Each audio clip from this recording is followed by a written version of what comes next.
کو کسی چیز کے بارے میں کبھی یہ نہ کہا کرو کہ میں کل یہ کام کروں گا، تم کچھ نہیں کر سکتے الا یہ کہ اللہ چاہے۔ الا ان یشاء اللہ، یعنی کوئی کام بھی بندہ یہ نہیں کہنا چاہیے کہ میں یہ کام ہو جائے گا یا میں کل کام کروں گا، بلکہ انشاءاللہ کہنا چاہیے کہ جو بھی ہوتا ہے وہ اللہ کے امر سے ہوتا ہے، ٹھیک ہے۔ تو تقدیر پر اور کل کیا ہوگا یہ آپ کو نہیں پتہ، تو آپ اس کے ساتھ اللہ تعالیٰ کی چاہت کو مشروط کریں۔ چلیے، اگر بھولے سے ایسی بات زبان سے نکل جائے تو فوراً اپنے رب کو یاد کرو اور کہو امید ہے کہ میرا رب اس معاملے میں رشد سے قریب تر بات کی طرف میری رہنمائی فرما دے گا۔ اور وہ اپنے غار میں 300 سال رہے اور کچھ لوگ مدت کے شمار میں 9 سال اور بڑھ گئے ہیں۔ تم کہو اللہ ان کی قیام کی مدت زیادہ جانتا ہے، آسمانوں اور زمین کے سب پوشیدہ احوال اسی کو معلوم ہے، کیا خوب وہ دیکھنے والا اور سننے والا ہے۔ زمین و آسمان کی مخلوقات کا کوئی خبر گیر اس کے سوا نہیں ہے، اور وہ اپنی حکومت میں کسی کو شریک نہیں کرتا۔ اے نبی صلی اللہ علیہ وآلہ وسلم، تمہارے رب کی کتاب میں سے جو کچھ تم پر وحی کیا گیا ہے اسے ڈھونڈ کر تم سنا دو، کوئی اس کے فرمودات کو بدل دینے کا مجاز نہیں ہے، اور اگر تم کسی کی خاطر اس میں رد و بدل کرو گے تو اس سے بچ کر بھاگنے کے لیے کوئی جائے پناہ نہ پاؤ گے۔ اور اپنے دل کو ان لوگوں کی معیت پر مطمئن کرو جو اپنے رب کی رضا کی طلبگار بن کر صبح و شام اسے پکارتے ہیں، اور ان سے ہرگز نگاہ نہ پھیرو۔ کیا تم دنیا کی زینت پسند کرتے ہو؟ کسی ایسے شخص کی اطاعت نہ کرو جس کے دل کو ہم نے اپنی یاد سے غافل کر دیا ہے، اور وہ جس نے اپنی خواہش نفس کی پیروی اختیار کر لی ہے، جس کا طریقہ کار افراط و تفریط پر مبنی ہے۔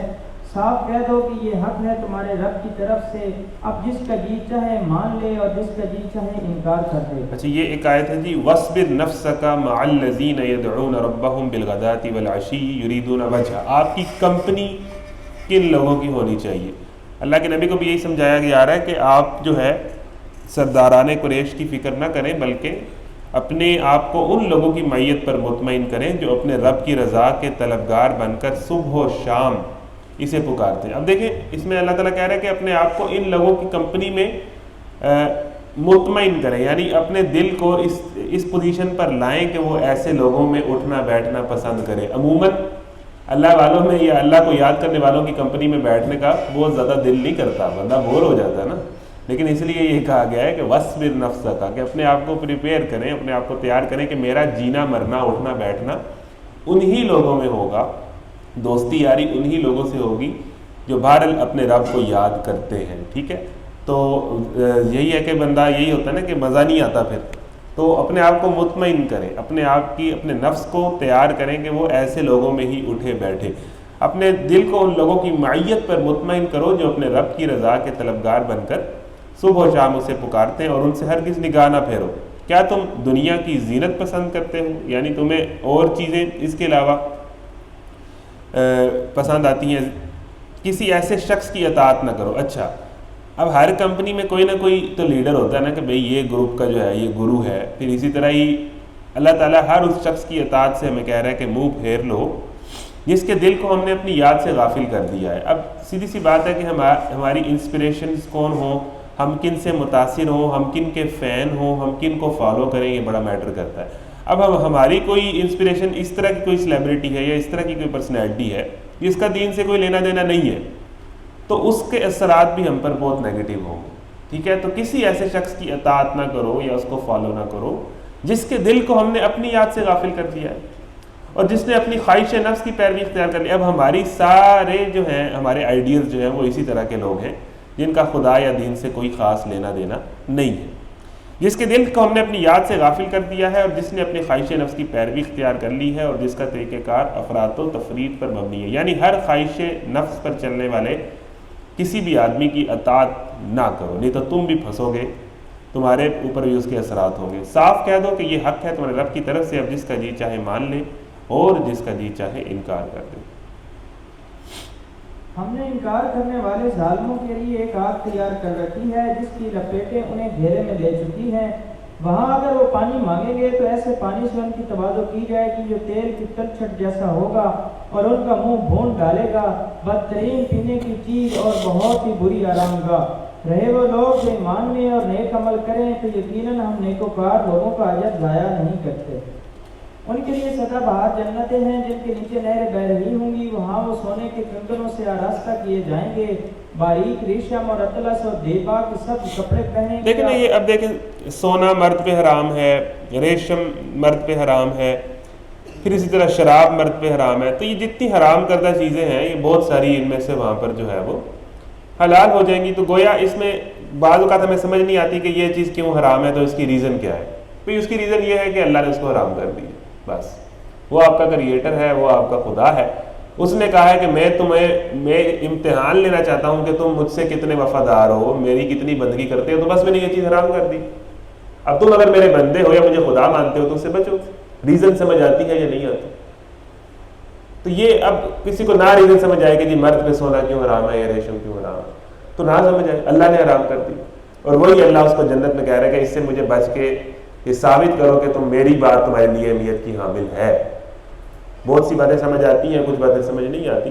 تو جنت میں پھر یہ ساری چیزیں ہیں، وہاں وہ سونے کے کنگنوں سے آراستہ کیے جائیں گے، باریک ریشم اور اطلس و دیبا کے سبز کپڑے پہنیں گے، اونچی مسندوں پر تکیے لگا کر بیٹھیں گے، بہترین اجر اور اعلیٰ درجے کی جائے قیام ہے۔ اے نبی صلی اللہ علیہ وسلم ان کے سامنے ایک مثال پیش کرو۔ اب یہ ہے جی ٹرائل آف ویلتھ، دولت۔ پہلے ہم نے پڑھا ہے ایمان کا امتحان جو اصحاب کہف کا ہوا تھا، اب یہ ہے دولت کا امتحان۔ دو دوست تھے جن میں سے ایک امیر تھا اور دوسرا اتنا امیر نہیں تھا جتنا وہ والا امیر تھا۔ تو اے محمد صلی اللہ علیہ وسلم ان کے سامنے ایک مثال پیش کرو کہ دو شخص تھے، ان میں سے ایک کو ہم نے انگور کے 2 باغ دیے اور ان کے گرد کھجور کے درختوں کی باڑ لگائی اور ان کے درمیان کاشت کی زمین رکھی، دونوں باغ خوب پھلے پھولے اور بار آور ہونے میں انہوں نے ذرا سی کسر بھی نہ چھوڑی۔ ان باغوں کے اندر ہم نے ایک نہر جاری کر دی اور اس سے خوب نفع حاصل ہوا۔ یہ کچھ پا کر ایک دن وہ اپنے ہمسائے سے بات کرتے ہوئے بولا، میں تجھ سے زیادہ مالدار ہوں اور تجھ سے زیادہ طاقتور نفری رکھتا ہوں۔ یہ وہی والا شیطان کا جملہ ہے کہ میں تم سے بہتر ہوں۔ انسان کے پاس تھوڑا سا زیادہ علم آ جائے، تھوڑی سی کوئی ڈگری اچھی آ جائے، یا 4 پیسے زیادہ کمانے لگ پڑے، تو وہ رشتہ داروں کو کچھ سمجھتا ہی نہیں ہے، یا اپنے ارد گرد کے لوگوں کو، یا کلاس میں اگر کسی کے نمبر زیادہ آ جائے تو وہ اپنے آپ کو پتہ نہیں کیا سمجھ رہا ہوتا ہے۔ تو یہ تھوڑی سی زیادہ سکسیس، تھوڑا سا کسی سے آگے نکل جانا اور اس کے نتیجے میں یہ سمجھنے لگ پڑنا کہ میں تم سے بہتر ہوں، تو وہی بات ہوئی کہ اب یہ اس کے پاس مال زیادہ آ گیا ہے، طاقت ہے زیادہ، اسٹیٹس ہے، تو میں تجھ سے زیادہ مالدار ہوں اور تجھ سے زیادہ طاقتور نفری رکھتا ہوں۔ پھر وہ اپنی جنت میں داخل ہوا، یعنی اپنے باغ میں، جنت باغ کو کہتے ہیں، پھر وہ اپنی جنت میں داخل ہوا اور اپنے نفس کے حق میں ظالم بن کر کہنے لگا، میں نہیں سمجھتا کہ یہ دولت کبھی فنا ہو جائے گی۔ میں نہیں سمجھتا کہ یہ جو میرا پیسہ ہے، یہ دولت ہے، یہ جو باغ ہے، اس کو کبھی زوال آئے گا۔ اور ہم بھی یہی سمجھ بیٹھتے ہیں، ویسے تو ہمیں پتہ ہوتا ہے کہ بھئی ہر چیز عارضی ہے، کہنے کا تو ہم کہتے ہیں کہ دنیا عارضی ہے، اشیاء مک جانی، لیکن یہ ہے کہ ہمارا رویہ یہ بتا رہا ہوتا ہے کہ آپ اس چیز کو عارضی نہیں سمجھتے۔ جتنا کو آپ اس کے اندر مگن ہو گئے ہیں نا، جتنا آپ اس کے اندر گم ہو گئے ہیں، آپ کے تیور یہ بتا رہے ہیں کہ آپ کو اس بات کا نہیں یقین کہ یہ چیز عارضی ہے، ٹھیک ہے نا۔ تو یہ جتنا آپ نے اس چیز سے دل لگا لیا ہے، جتنی آپ نے اس چیز کو اہمیت دے دی ہے، تو لگتا یہ ہے کہ آپ کو اس چیز کا اندازہ ہی نہیں ہے کہ یہ چیز آپ کی نہیں ہے، یہ عارضی ہے، یہ کسی کی دی ہوئی ہے، واپس ہو جانی ہے۔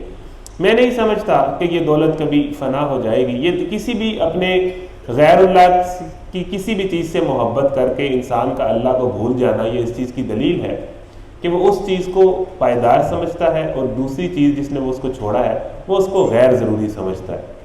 تو ہماری جو انٹرسٹ ہے، ہماری پریارٹیز ہیں، وہ اس چیز کو واضح کر دیتی ہیں کہ ہمارا رجحان کس طرف ہے۔ میں نہیں سمجھتا کہ یہ دولت کبھی فنا ہو جائے گی، اور مجھے توقع نہیں ہے کہ قیامت کی گھڑی کبھی آئے گی۔ تو ویسے تو کوئی بھی نہیں کہتا کہ قیامت نہیں آئے گی، لیکن رویے ہمارے بتاتے ہیں، ہمارے انداز اور حرکتیں بتاتی ہیں کہ اس بندے کو بالکل نہیں لگتا کہ اس نے ان اعمال کا حساب بھی دینا ہے، جس طرح یہ کری جا رہا ہے۔ تاہم اگر کبھی مجھے اپنے رب کے حضور پلٹایا بھی گیا تو ضرور اس سے بھی زیادہ شاندار جگہ پاؤں گا، کہ وہ دنیاوی طور پہ اگر دنیا میں مجھے اللہ نے اتنا دیا ہے تو ظاہر ہے اللہ مجھ سے خوش ہے، تو قیامت میں بھی اللہ مجھے اتنا دے گا۔ چلیں جی، تو ضرور اس سے بھی زیادہ شاندار جگہ پاؤں گا۔ اس کے ہمسائے نے گفتگو کرتے ہوئے اس سے کہا، کیا تو کفر کرتا ہے اس ذات سے جس نے تجھے مٹی سے اور پھر نطفے سے پیدا کیا اور تجھے ایک پورا آدمی بنا کھڑا کیا؟ رہا میں تو میرا رب تو وہی اللہ ہے اور میں اس کے ساتھ کسی کو شریک نہیں کرتا۔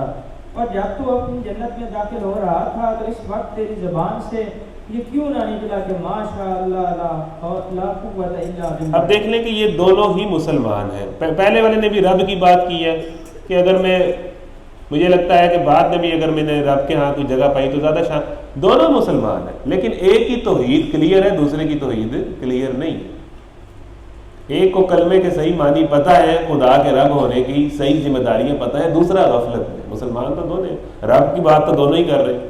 تو دوسرے نے کہا کہ میرا رب بھی وہی اللہ ہے مگر میں اس کے ساتھ کسی کو شریک نہیں کرتا.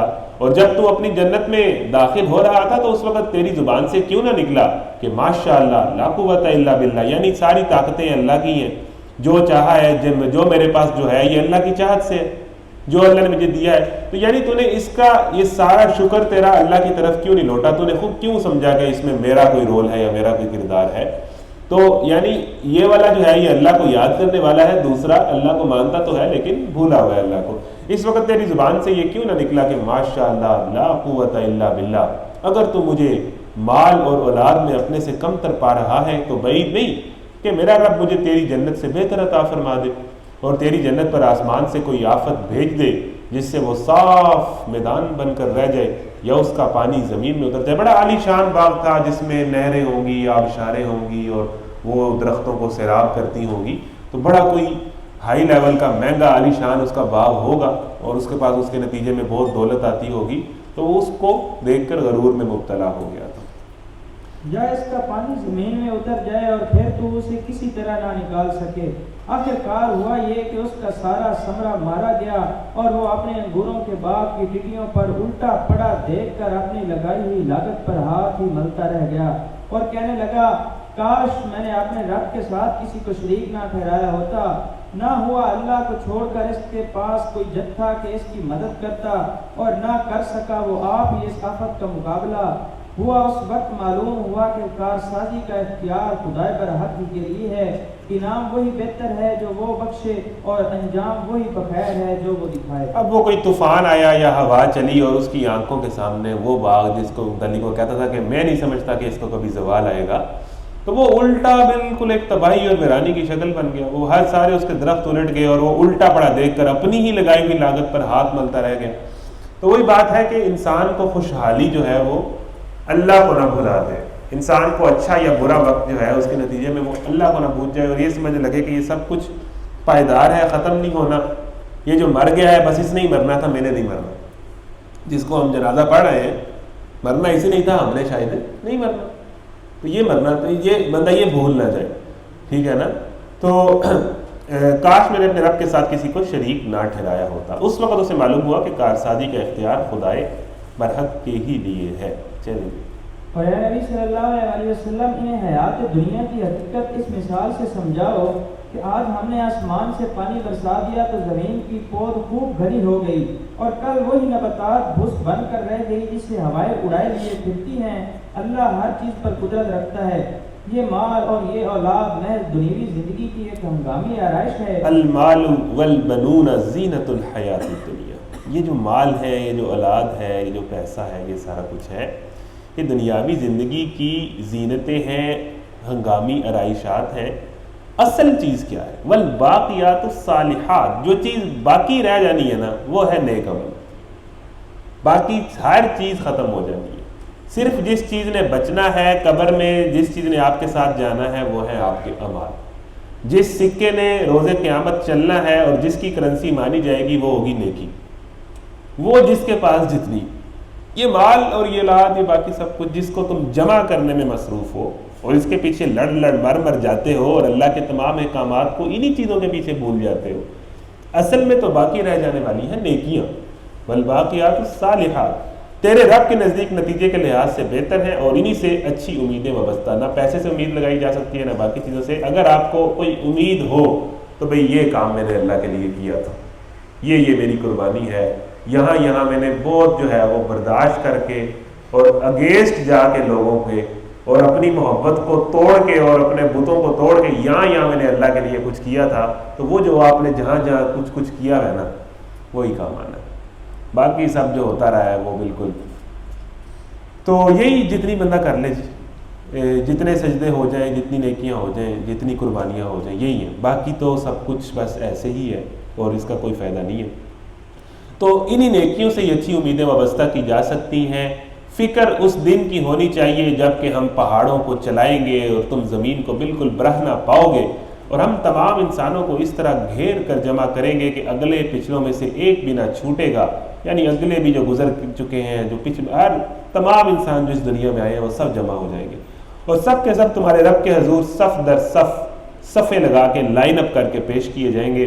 لو دیکھ لو، آ گئے نا تم ہمارے پاس اسی طرح جیسے ہم نے تم کو پہلی بار پیدا کیا تھا۔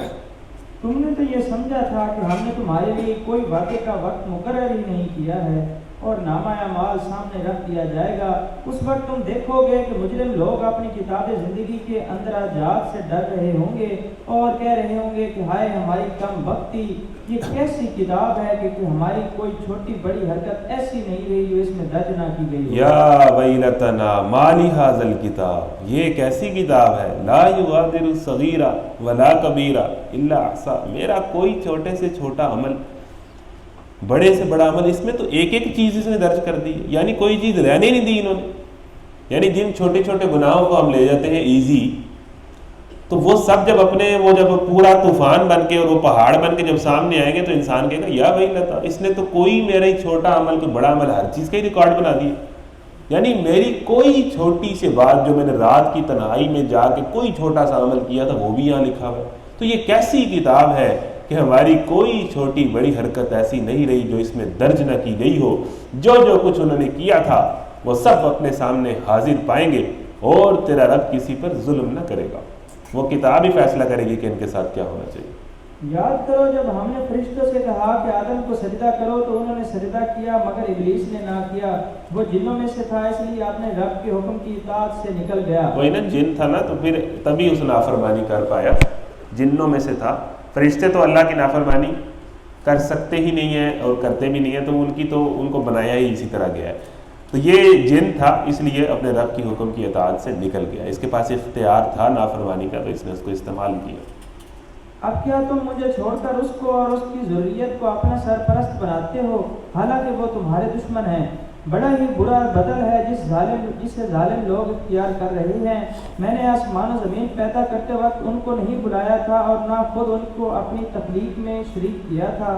میرا یہ کام نہیں ہے کہ گمراہ کرنے والوں کو اپنا مددگار بنایا کروں۔ پھر کیا کریں گے یہ لوگ اس روز جب کہ ان کا رب ان سے کہے گا کہ پکارو اب ان ہستیوں کو جنہیں تم میرا شریک سمجھ بیٹھے تھے، یہ ان کو پکاریں گے مگر وہ ان کی مدد کو نہ آئیں گے، اور ہم ان کے درمیان ایک ہی ہلاکت کا گڑھا مشترک کر دیں گے۔ سارے مجرم اس روز آگ دیکھیں گے اور سمجھ لیں گے کہ اب انہیں اس میں گرنا ہے اور وہ اس سے بچنے کے لیے کوئی جائے پناہ نہ پائیں گے۔ ہم اس قرآن میں لوگوں کو طرح طرح سے سمجھایا مگر انسان بڑا ہی جھگڑالو واقع ہوا ہے۔ اس کے سامنے جب ہدایت آئی تو اسے ماننے اور اپنے رب کے حضور معافی چاہنے سے آخر ان کو کس چیز نے روک دیا؟ اس کے سوا اور کچھ نہیں کہ وہ منتظر ہیں ان کے ساتھ بھی وہی کچھ ہو جو پچھلی قوموں کے ساتھ ہو چکا ہے، یا یہ کہ وہ عذاب کو سامنے آتے دیکھ لے۔ رسولوں کو ہم اس کام کے سوا اور کسی غرض کے لیے نہیں بھیجتے کہ وہ بشارت اور تبلیغ کی خدمت انجام دے دیں، مگر کافروں کا حال یہ ہے کہ وہ باطل کے ہتھیار لے کر حق کو نیچا دکھانے کی کوشش کرتے ہیں، اور انہوں نے میری آیات کو اور ان تنبیہات کو جو انہیں کی گئی مذاق بنا لیا ہے۔ اور اس شخص سے بڑھ کر ظالم اور کون ہے جسے اس کے رب کی آیات سنا کر نصیحت کی جائے اور وہ ان سے منہ پھیر لے اور اس برے انجام کو بھول جائے جس کا سر و سامان اس نے اپنے لیے خود ہی اپنے ہاتھوں سے کیا ہے۔ لے جی آیت سن لیں اور نوٹ کر لیں کہ اس شخص سے بڑھ کر ظالم اور کون ہو سکتا ہے، یعنی چھوڑ دیں نمرود کو، چھوڑ دیں فرعون کو، چھوڑ دیں دنیا کے بڑے بڑے ظالم لوگوں کو، اللہ کہہ رہا ہے کہ اس شخص سے بڑھ کر ظالم اور کون ہوگا کہ جسے قرآن سنا کر نصیحت کی جائے اور وہ بات ہی نہ مانے، وہ کہ نہیں یہ نہیں ہو سکتا، یا میری مجبوری ہے، یا میں نے کوشش کی تھی لیکن ہوا نہیں ہے۔ جی اس شخص سے بڑھ کر ظالم اور کون ہوگا جسے اس کے رب کی آیات سنا کر نصیحت کی جائے اور وہ ان سے منہ پھیر اور اس برے انجام کو بھول جائے جس کا سر و سامان اس نے اپنے ہی لیے خود اپنے ہاتھوں سے کیا۔ جن لوگوں نے یہ روش اختیار کی ہے ان کے دلوں پر ہم نے غلاف چڑھا دیے، یعنی وہ ایسا غلاف ہے کہ حق بات سنتے ہیں لیکن عمل نہیں کرتے, اس کو دیکھتے نہیں ہیں, اندھے بہرے گونگے ہو جاتے ہیں, جانوروں کی طرح ہو جاتے ہیں, کل انعام. تو ان کے دلوں پر, جس کو قرآن سننے کے بعد بھی کوئی فرق نہ پڑے, ان کے دلوں پر ہم نے غلاف چڑھا دیے ہیں جو انہیں قرآن کی بات نہیں سمجھنے دیتے. یہ بڑی سخت آیت ہے بھائی. اس آیت کی روشنی میں بندے کو اپنا جائزہ لینا چاہیے کہ میں کدھر کھڑا ہوں. جن لوگوں نے یہ روش اختیار کی ہے ان کے دلوں پر ہم نے غلاف چڑھا دیے ہیں, اور جو انہیں قرآن کی بات نہیں سمجھنے دیتے, اور ان کے کانوں میں ہم نے گرانی پیدا کر دی ہے. تم انہیں ہدایت کی طرف کتنا ہی بلاؤ, وہ اس حالت میں کبھی ہدایت نہ پائیں گے. تیرا رب بڑا درگزر کرنے والا اور رحیم ہے. وہ ان کے کرتوتوں پر انہیں پکڑنا چاہتا تو جلدی عذاب بھیج دیتا, مگر ان کے لیے وعدے کا ایک وقت مقرر ہے, اور اس سے بچ کر بھاگ نکلنے کی یہ کوئی راہ نہیں پائیں گے. یہ عذاب رسیدہ بستیاں تمہارے سامنے موجود ہیں. انہوں نے جب ظلم کیا تو ہم نے انہیں ہلاک کر دیا, اور ان میں سے ہر ایک کی ہلاکت کے لیے ہم نے وقت مقرر کر رکھا تھا. یعنی ایک نافرمان بندہ اگر سمجھ رہا ہے کہ کچھ بھی نہیں ہو رہا, تو اللہ تعالیٰ کہہ رہا ہے کہ ہر قوم کا اور ہر انسان کا برے انجام کا وقت مقرر ہے, وہ اپنے ٹائم پر ہی آئے گا. یہ نہیں ہے کہ آپ گناہ کریں اور فوراً ہی اللہ اس کی آپ کو سزا دے. ذرا ان کو وہ قصہ سناؤ جو موسیٰ علیہ السلام کو پیش آیا تھا, جبکہ موسیٰ نے اپنے خادم سے کہا تھا کہ میں اپنا سفر ختم نہ کروں گا جب تک کہ دونوں دریاؤں کے سنگم پر نہ پہنچ جاؤں, ورنہ میں ایک زمانہ دراز تک چلتا ہی رہوں گا. اب یہ ہے جی ٹرائل آف نالج. حضرت موسیٰ کو یہ خیال آیا کہ سب سے زیادہ علم والا میں ہوں اس وقت, تو اللہ تعالیٰ نے کہا کہ ایک اور شخص ہے جس کے پاس آپ سے کہیں زیادہ علم ہے. تو اس واقعے میں ایک اسٹوڈنٹ اور ایک استاد کی ملاقات ہے. اب اسٹوڈنٹ اور استاد کی ملاقات کیسی ہوتی ہے, اور علم اور فیض کس چیز کا نام ہے, اور انسان کو حقیقی علم کب میسر آتا ہے, یہ سارے علم کے آداب, حصول علم کے تمام آداب آپ کو اس واقعے میں نظر آئیں گے. یہ اسٹوڈنٹس کے لیے بڑا اہم ہے. ٹھیک ہے, تو یہاں پر اب حضرت موسیٰ اب اس ملاقات کے لیے کہ ایک فلانی جگہ پر فلانے مقام پر آپ جائیں گے تو وہاں پر آپ کو ایک خضر نامی شخص ملے گا, اس سے ملاقات کریں تو آپ کو پتہ چلے گا کہ وہ کتنے علم والا ہے. تو حضرت موسیٰ گویا اب وہی علم کی تلاش میں. اب یہ دیکھ لیں کہ حضرت موسیٰ کو جو پہلے یہ خیال آیا کہ میں سب سے زیادہ علم والا ہوں, تو جو ہی پتہ چلا کہ نہیں ایسا نہیں ہے, رب نے کہہ دیا کہ ایسا نہیں ہے, تو فوراً عاجز ہو کے اب وہ انہوں نے علمی کلیش نہیں بنا لیا, پروفیشنل رائیولری جس کو کہتے ہیں نا, دو علمی لوگوں کی جو پروفیشنل رائیولری ہوتی ہے وہ نہیں بنا لیا. انہوں نے کیا کہا کہ میرے سے زیادہ کوئی علم والا ہے تو میں سب سے زیادہ مجھے حق پہنچ تک میں جا کے زانو تلوث طے کروں اور ان کے آگے اسٹوڈنٹ بنوں اور ان سے سیکھوں. تو آپ سے کوئی زیادہ علم والا ہے تو وہ آپ کو تو عاجز ہو کے اس کے آگے سیکھنا چاہیے. ٹھیک ہے جی, تو جتنی مرضی جو بندہ بڑی بلا ہو, لیکن اگر سامنے کوئی اس سے آگے ہے علم میں تو بندے کو ہر چیز چھوڑ کے, یہ غرور نامی, یہ یہاں پر پتہ چلتا ہے کہ انسان کے اندر غرور اور خود پسندی ہے کہ نہیں. حضرت موسیٰ نے کہا کہ مجھے تو سب سے پہلے وہاں پہنچ کے اسے سیکھنا چاہیے, اور علم کی طلب دیکھیں کہ نکل کے سمندر میں کشتی دے کے اور اتنا لمبا سفر کر رہے ہیں کہ میں جا کے ان سے کچھ سیکھوں, کچھ اس سے علم حاصل کروں. تو علم کے لیے سفر کر رہے ہیں, علم کی جستجو ہے, علم کی طلب ہے, اور جب پتہ چلا ہے کہ اس کے پاس کسی کے پاس مجھ سے زیادہ علم ہے تو بھاگ کے پوری دنیا میں اس بندے کو تلاش کر کے وہاں سے جا کے علم حاصل کر رہے ہیں. تو اس لیے دنیا میں جہاں جہاں علم ہے, حکمت مومن کی گمشدہ میراث ہے. ٹھیک ہے جی, تو اسے حاصل کریں. تو اب موسیٰ علیہ السلام نے خادم سے کہا کہ یہ تو سمندر ہے تو سفر تو ہوتا ہی جائے گا. تو نشانی یہ ہے کہ ایک جگہ نا مچھلی کشتی سے نکل کر چھلانگ مار کے سمندر میں چلی جائے گی. کھانے کے لیے جو مچھلی ہے, جو مچھلی پکڑی ہوئی ہے, جو بھی ہے, وہ مچھلی چھلانگ مار کے سمندر میں چلی جائے گی. جس جگہ پہ یہ کام ہوگا نا وہاں پر ہم نے رکنا ہے, اس جگہ ہماری ملاقات ہونی ہے خضر سے. یہ نشانی تھی. اپنے وہ خادم کو کہا. تو اب یہ ہے کہ تھکے ہوئے تھے تو سفر میں لمبا سفر, اور وہ آ ہی نہیں رہا, تو وہ خادم بھی سو گیا ہونا ہے, حضرت موسیٰ بھی سو گئے ہونے ہیں لمبے سفر میں, یا جو بھی معاملہ ہونا ہے. تو جو مچھلی نے جب چھلانگ ماری تو پتہ ہی نہ چلا, تو حضرت موسیٰ کہیں اور ہی نکل گئے. تو بعد میں جب پوچھا تو اس نے کہا کہ ہاں جی اس موقع پہ اس نے ایسا کیا تھا, یا اس نے دیکھا تو اسے سمجھ نہ آئی, جو بھی معاملہ ہوا. حضرت موسیٰ نے کہا کہ بھائی اللہ کے بندے وہاں تو ہم نے رکنا تھا. تو واپس دوبارہ گئے اور پھر اس جگہ پر وہاں پر جو بھی ساحل لگتا ہوگا وہاں سے قریبی وہاں پر رکے, اور آگے چل کے ان کی خضر سے ملاقات ہوئی. جبکہ موسیٰ نے اپنے خادم سے کہا تھا کہ میں اپنا سفر ختم نہ کروں گا جب تک کہ دونوں دریاؤں کے سنگم پر نہ پہنچ جاؤں, ورنہ میں ایک زمانہ دراز تک چلتا ہی رہوں گا. اچھا جی, اس کے بعد پس جب وہ ان کے سنگم پر پہنچے تو اپنی مچھلی سے غافل ہو گئے, اور وہ نکل کر اس طرح دریا میں چلی گئی جیسے کوئی سرنگ لگی ہو, یعنی وہ ایسے ایسے تیزی سے نکل گئی. آگے جا کر موسیٰ نے اپنے خادم سے کہا لاؤ ہمارا ناشتہ، آج کے سفر میں تو ہم بری طرح تھک گئے ہیں، یعنی لمبا سفر، تھکا دینے والا سفر، تو چلے کوئی کھانا پینا ہو جائے، ناشتہ کر لیں۔ خادم نے کہا آپ نے دیکھا یہ کیا ہوا؟ جب ہم اس چٹان کے پاس ٹھہرے ہوئے تھے اس وقت مجھے مچھلی کا خیال نہ رہا اور شیطان نے مجھ کو ایسا غافل کر دیا کہ میں اس کا ذکر آپ سے کرنا بھول گیا۔ یہ دیکھیں حضرت یوسف کا ذکر کرنا جو بھول گیا تھا بادشاہ سے، اس کو بھی شیطان نے غافل کیا۔ شیطان بھلوا دیتا ہے کام کا، کوئی نیکی کا کوئی کام ہو نا یا کوئی اچھا کام آپ کرنے جا رہے ہو تو وہ ڈیلے بھی کروا دیتا ہے اور بھلوا بھی دیتا ہے۔ اس وقت مجھے خیال نہ رہا اور شیطان نے مجھ کو ایسا غافل کر دیا کہ میں اس کا ذکر آپ سے کرنا بھول گیا۔ مچھلی تو عجیب طریقے سے نکل کر دریا میں چلی گئی۔ اب حضرت موسیٰ علیہ السلام نے اس بات پہ یہ نہیں ہے کہ خادم کو مارنا شروع کر دیا ہے جس طرح تھوڑی سی غلطی ہو جائے، نہیں، موسیٰ نے کہا اسی کی تو ہمیں تلاش تھی۔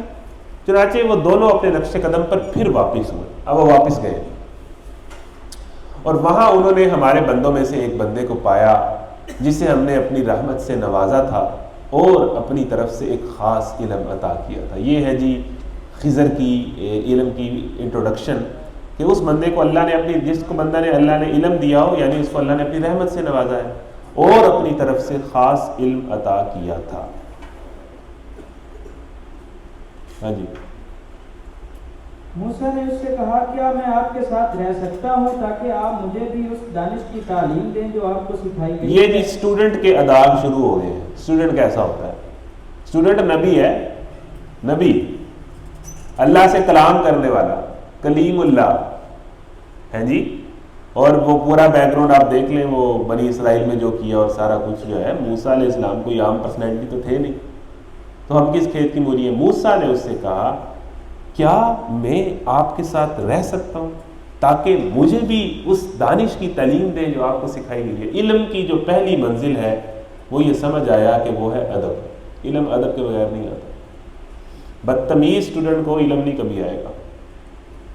علم کی پہلی منزل ہی ادب ہے، با ادب با نصیب۔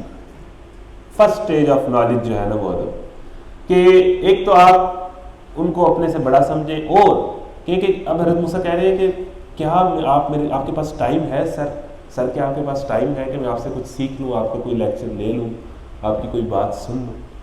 انداز دیکھیں حضرت موسیٰ کا۔ تو کیا جی اس نے آگے سے کیا جواب دیا، اب وہ دیکھیں، آپ میرے ساتھ صبر نہیں کر سکتے اور جس چیز کی آپ کو خبر نہ ہو آخر آپ اس پر صبر کر بھی کیسے سکتے؟ اب دیکھیں نا حضرت موسیٰ کو جو لگ رہا تھا کہ میں سب سے زیادہ علم والا ہوں، تو حضرت خضر بالکل بادر نہیں کر رہے ہیں۔ حضرت خضر نے کہا نہیں، آپ میرے ساتھ رہ ہی نہیں سکتے، مطلب آپ کو سمجھ ہی نہیں آنا، آپ یہ علم کے جو یہ نقطے ہیں نا، یہ ایک انسان کو شاید سمجھ ہی نہ آئے، اگرچہ کہ آپ نبی بھی ہیں اور کلیم اللہ بھی ہیں اور سب کچھ ہے، آپ میرے ساتھ نہیں رہ سکتے، آپ نہیں برداشت کر پائیں گے، آپ کو سمجھ ہی نہیں آئے گی، آپ انڈرسٹینڈ ہی نہیں کر پائیں گے۔ اس نے جواب دیا آپ میرے ساتھ صبر نہیں کر سکتے، اور جس چیز کی آپ کو خبر ہی نہ ہو آخر آپ اس پر صبر بھی کیسے کر سکتے؟ موسیٰ علیہ السلام نے کہا انشاءاللہ آپ مجھے صابر پائیں گے اور میں کسی معاملہ میں آپ کی نافرمانی نہیں کروں گا۔ وقت کا نبی، سر نہیں پلیز، سر میں سیکھنا چاہتا ہوں، آپ مجھے موقع تو دیں پلیز، ایک چانس دیں، میں صبر بھی کروں گا، آپ جو کریں گے میں خاموشی سے آپ کے ساتھ رہوں گا، کسی والے سے آپ کو میں ڈسٹرب نہیں کروں گا، اور آپ مجھے کبھی بھی میں آپ کی نافرمانی نہیں کروں گا۔ یعنی اطاعت، ٹھیک ہے نا، ادب، اطاعت اور ایک کیوریاسٹی اور جستجو جو ہے نظر آ رہی ہے حضرت موسیٰ کے مزاج میں، کہ کس طرح وہ ان سے سیکھنا چاہتے تھے اور علم اور حکمت کے نقطے لینا چاہتے تھے۔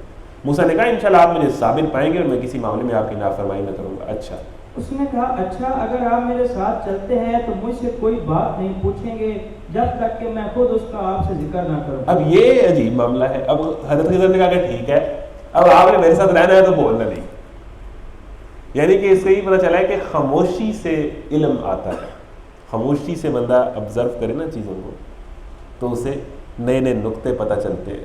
خدا اگر دل فطرت شناس دے تجھ کو، سکوت لالا و گل سے کلام پیدا کر، کہ جو لالا و گل کی خاموشی ہے نا ان سے گفتگو کر، اگر خدا تجھے دل فطرت شناس۔ پھر یہ ایک نظم پڑھی تھی ہم نے غالباً 9th میں کہ 10th میں، کہ وہ ایک بادشاہ اپنے بیٹے کو ایک پیر کے پاس بھیج دیتا ہے کہ اس کو علم سکھائے، تو پیر اس کو بھیج دیتا ہے جنگل میں، تو وہ کوئی سال ایک رہتا ہے جنگل میں، تو کہتا ہے کہ ہاں جی تم نے کیا سنا؟ وہ کہتا ہے کہ میں نے شیروں کی آوازیں سنی، لومڑوں کی آوازیں سنی، پرندوں کی آوازیں سنی، میں نے آوازیں ہی سنی۔ ٹھیک ہے. تو وہ کہتا ہے کہ تم نے تو کچھ نہیں سیکھا. وہ کہتا ہے پھر جاؤ, وہ جو پتوں کی سرسراہٹ ہے وہ سنو, پھر جو وہ آوازیں جو نہیں آتی, لیڈر بننا ہے تو وہ آوازیں جو نہیں آتی وہ سنو, جو کہا نہیں وہ سنا کرو, وہ سنو. ٹھیک ہے. تو اس کا مطلب یہ تھا کہ لیڈر وہ ہوتا ہے کہ جو لوگوں کے دلوں کے غم تک جان لے, جو وہ بیان نہیں کرتے, جو ظاہر ہوتے ہیں لیکن ظاہر نہیں ہوتے. ٹھیک ہے نا. تو خاموشی سے, تو علم کی دوسری منزل ہے خاموشی سے بات سننا. ہم بڑے ڈیسپریٹ ہوتے ہیں, فوراً سوال کر دیتے ہیں یہ کیا. خاموشی سے, تسلی سے. اب یہ ساری باتیں جو یہاں پر اللہ آپ کو سکھا رہے ہیں, اس کا اینڈ ریزلٹ بڑا زبردست ہے. اس کا اینڈ ریزلٹ جو ہے وہ کمال ہے کہ آپ کو یہ سکھا رہے ہیں کہ علم اور یہ جو اللہ کے فیصلے اور اللہ کے کام ہوتے ہیں یہ انسان کو سمجھ کیسے آئے. کہ ایون حضرت موسیٰ کو سمجھ نہیں آ رہے, ہم تو ایک عام انسان ہے. تو موسیٰ نے کہا آپ میرے ساتھ چلتے ہیں لیکن مجھ سے کوئی بات نہیں پوچھے جب تک میں خود اس کا ذکر نہ کروں. یعنی جب میں خود کوئی اس پہ بات کروں تو کروں, یعنی استاد پہلے انیشیٹ کرے, میں پہلے بات کروں تو بات ہوگی, ورنہ آپ نے اس پہ بات نہیں کرنی. اگر آپ کو سمجھ بھی آ رہی ہے یا نہیں سمجھ آ رہی ہے. آگے جی. اب وہ دونوں روانہ ہوئے یہاں تک کہ وہ ایک کشتی میں سوار ہو گئے. تو اس شخص نے کشتی میں شگاف ڈال دیا. موسیٰ علیہ السلام نے کہا آپ نے اس میں شگاف ڈال دیا تاکہ سب کشتی والوں کو ڈبو دیں, یہ تو آپ نے ایک سخت حرکت کر ڈالی. اب دیکھیں موسیٰ علیہ السلام تو ایک ظاہر پیغمبر بھی ہے اور انسان بھی ہے. اب پیغمبر کی یہ صفت ہوتی ہے کہ وہ غلط پہ ٹوکتا ہے, وہ غلط چیز تو برداشت نہیں کرتا, چاہے آگے استاد بھی ہو. غلط پہ تو ٹوکنا ہے, یہاں تو بات پتہ چلی. اب ان کی انڈرسٹینڈنگ کے مطابق جو چیز غلط تھی تو انہوں نے ٹوکا. اب وہ غلط چاہے آگے جو مرضی ہو وہ برداشت نہیں کرے. اس لیے جو سامنے غلط ہو رہا ہے اسے تو روکا جائے گا, چاہے وہ استاد کر رہا ہے چاہے وہ دوست کر رہا ہے. تو وہ پیغمبر کی یہ جو صفت تھی کہ غلط چیز کو روکنے والی, یہ نظر آئے گی حضرت موسیٰ کے اندر اوج کمال. یعنی ان سے غلط برداشت نہیں ہوتا تھا. انہوں نے کہا بھی تھا چپ رہنا ہے, صبر کرنا ہے, بات نہیں کرنی. لیکن حضرت موسیٰ سے ویسے تو چپ ہی رہتے ہوں گے. اب یہ ہے کہ یہ کوئی غیر کشتی میں جب جا رہے ہوں گے تو کشتی لے رہے ہوں گے, جا رہے ہوں گے, سارا کچھ تو وہ سارا خاموشی سے ہی حضرت موسیٰ نے صبر کیا ہی ہوگا. لیکن جب یہ ہوا تو ان سے صبر نہ ہوا. تو کیا جی اس نے کہا میں نے تم سے کہا تھا نا کہ میرے ساتھ صبر نہیں کر سکتے.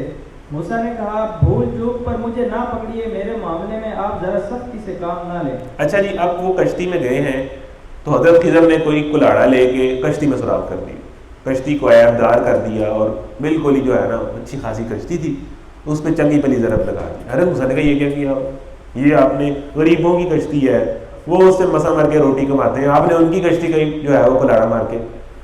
تو یہ آپ نے سخت کیا. اس نے کہا میں نے تم سے کہا نہ تھا کہ تم میرے ساتھ صبر نہیں کر سکتے. اچھا موسیٰ علیہ السلام کہنے سوری. موسیٰ نے کہا بھول چوک پر مجھے نہ پکڑیے, میرے معاملے میں آپ ذرا سختی سے کام نہ لیں. اسٹوڈنٹ ہوں تو ذرا رحمت کا شفقت کا معاملہ کریں, غلطی ہو جاتی ہے تو میں اب دوبارہ نہیں کرتا, اب میں دوبارہ نہیں بولتا. آپ بھول چوک پر جو غلطی سے مجھ سے ہو گیا ہے مجھے نہ پکڑیں, بس میں خاموش ہوں. یعنی سمجھ کچھ نہیں آئی, موسیٰ علیہ السلام کو سمجھ نہیں آئی کہ ہوا کیا ہے, یہ شگاف کیوں ڈالا, لیکن چلو بس غلطی ہو.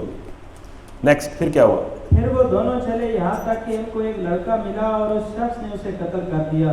موسیٰ علیہ السلام نے کہا آپ نے ایک بے گناہ کی جان لے لی, حالانکہ اس نے تو کسی کا خون تک نہ کیا تھا. یہ کام تو آپ نے بہت ہی برا کیا ہے. پھر وہ دونوں چلے آگے چلے یہاں تک کہ ان کو ایک لڑکا, چھوٹا سا معصوم سا لڑکا, کھیلتا کودتا لڑکا ملا. حضرت خضر نے اس کو قتل کر دیا. موسیٰ نے کہا اب دیکھیں غلط تو برداشت نہیں ہوتا. پھر حضرت موسیٰ نے حالانکہ بات کی ہی تھی اور انہوں نے کہا تھا کہ آپ سے صبر ہوگا ہی نہیں میرے ساتھ رہیں گے. تو موسیٰ نے کہا آپ نے ایک بے گناہ کی جان لے لی, حالانکہ اس نے تو کسی کا خون نہ کیا تھا. یہ کام تو آپ نے بہت ہی برا کیا, پھر غلط پہ ٹوکا ہے. اس نے کہا میں نے تم سے کہا نہ تھا کہ تم میرے ساتھ صبر نہیں کر سکتے. موسیٰ نے کہا اس کے بعد آخری موقع ہے, اگر میں آپ سے کچھ پوچھوں تو آپ مجھے ساتھ نہ رکھیں. اس سے پتہ چلا ہے کہ اگر میرے سے دوبارہ بے ادبی ہوئی, دوبارہ آپ کی شان میں گستاخی اگر مجھ سے ہو گئی, یا جو ایسا کام ہوا جو آپ کے شیان شان نہیں ہے, یا آپ کے جو رولز ہیں علم دینے کے رولز اینڈ ریگولیشنز ہیں ان کی اگر خلاف ورزی مجھ سے ہوتی ہے, اب تیسری غلطی پہ آپ نے مجھے نہیں رکھنا, آپ نے مجھے نکال دینا ہے. آپ نے کہنا کہ بس ختم. اس کے بعد اگر میں آپ سے کچھ پوچھوں تو آپ مجھے ساتھ نہ رکھیں, لیجئے اب تو میری طرف سے آپ کو عذر مل گیا. پھر وہ آگے چلے یہاں تک کہ ایک بستی میں پہنچے اور وہاں کے لوگوں سے کھانا مانگا. مگر انہوں نے ان دونوں کی ضیافت سے انکار کر دیا۔ وہاں انہوں نے ایک دیوار دیکھی جو گرا چاہتی تھی، اس شخص نے اس دیوار کو پھر قائم کر دیا۔ موسیٰ علیہ السلام نے کہا اگر آپ چاہتے تو اس کام کی اجرت لے سکتے تھے۔ اس نے کہا بس میرا تمہارا ساتھ ختم ہوا۔ اب یہاں پر موسیٰ علیہ السلام پھر بول پڑے کہ اب وہ ظاہر معاملہ اس طرح تھا کہ اب وہ سفر لمبا کر کے ایک بستی میں پہنچے ہیں بھوکے، پہلے بھی اتنا لمبا سفر کیا ہوا تھا موسیٰ نے، تو انہوں نے کہا کہ بھی ہم مہمان ہیں کوئی کھان پین میں دے چھوڑو۔ وہ کنجوسوں کی بستی تھی، کن کی بستی تھی اللہ جانتا، انہوں نے نہیں دیا، ٹھیک ہے۔ اب یہ انہوں نے وہاں پر ایک دیوار دیکھی جو گر رہی تھی، کچی دیوار تھی، گرنے ہی والی تھی۔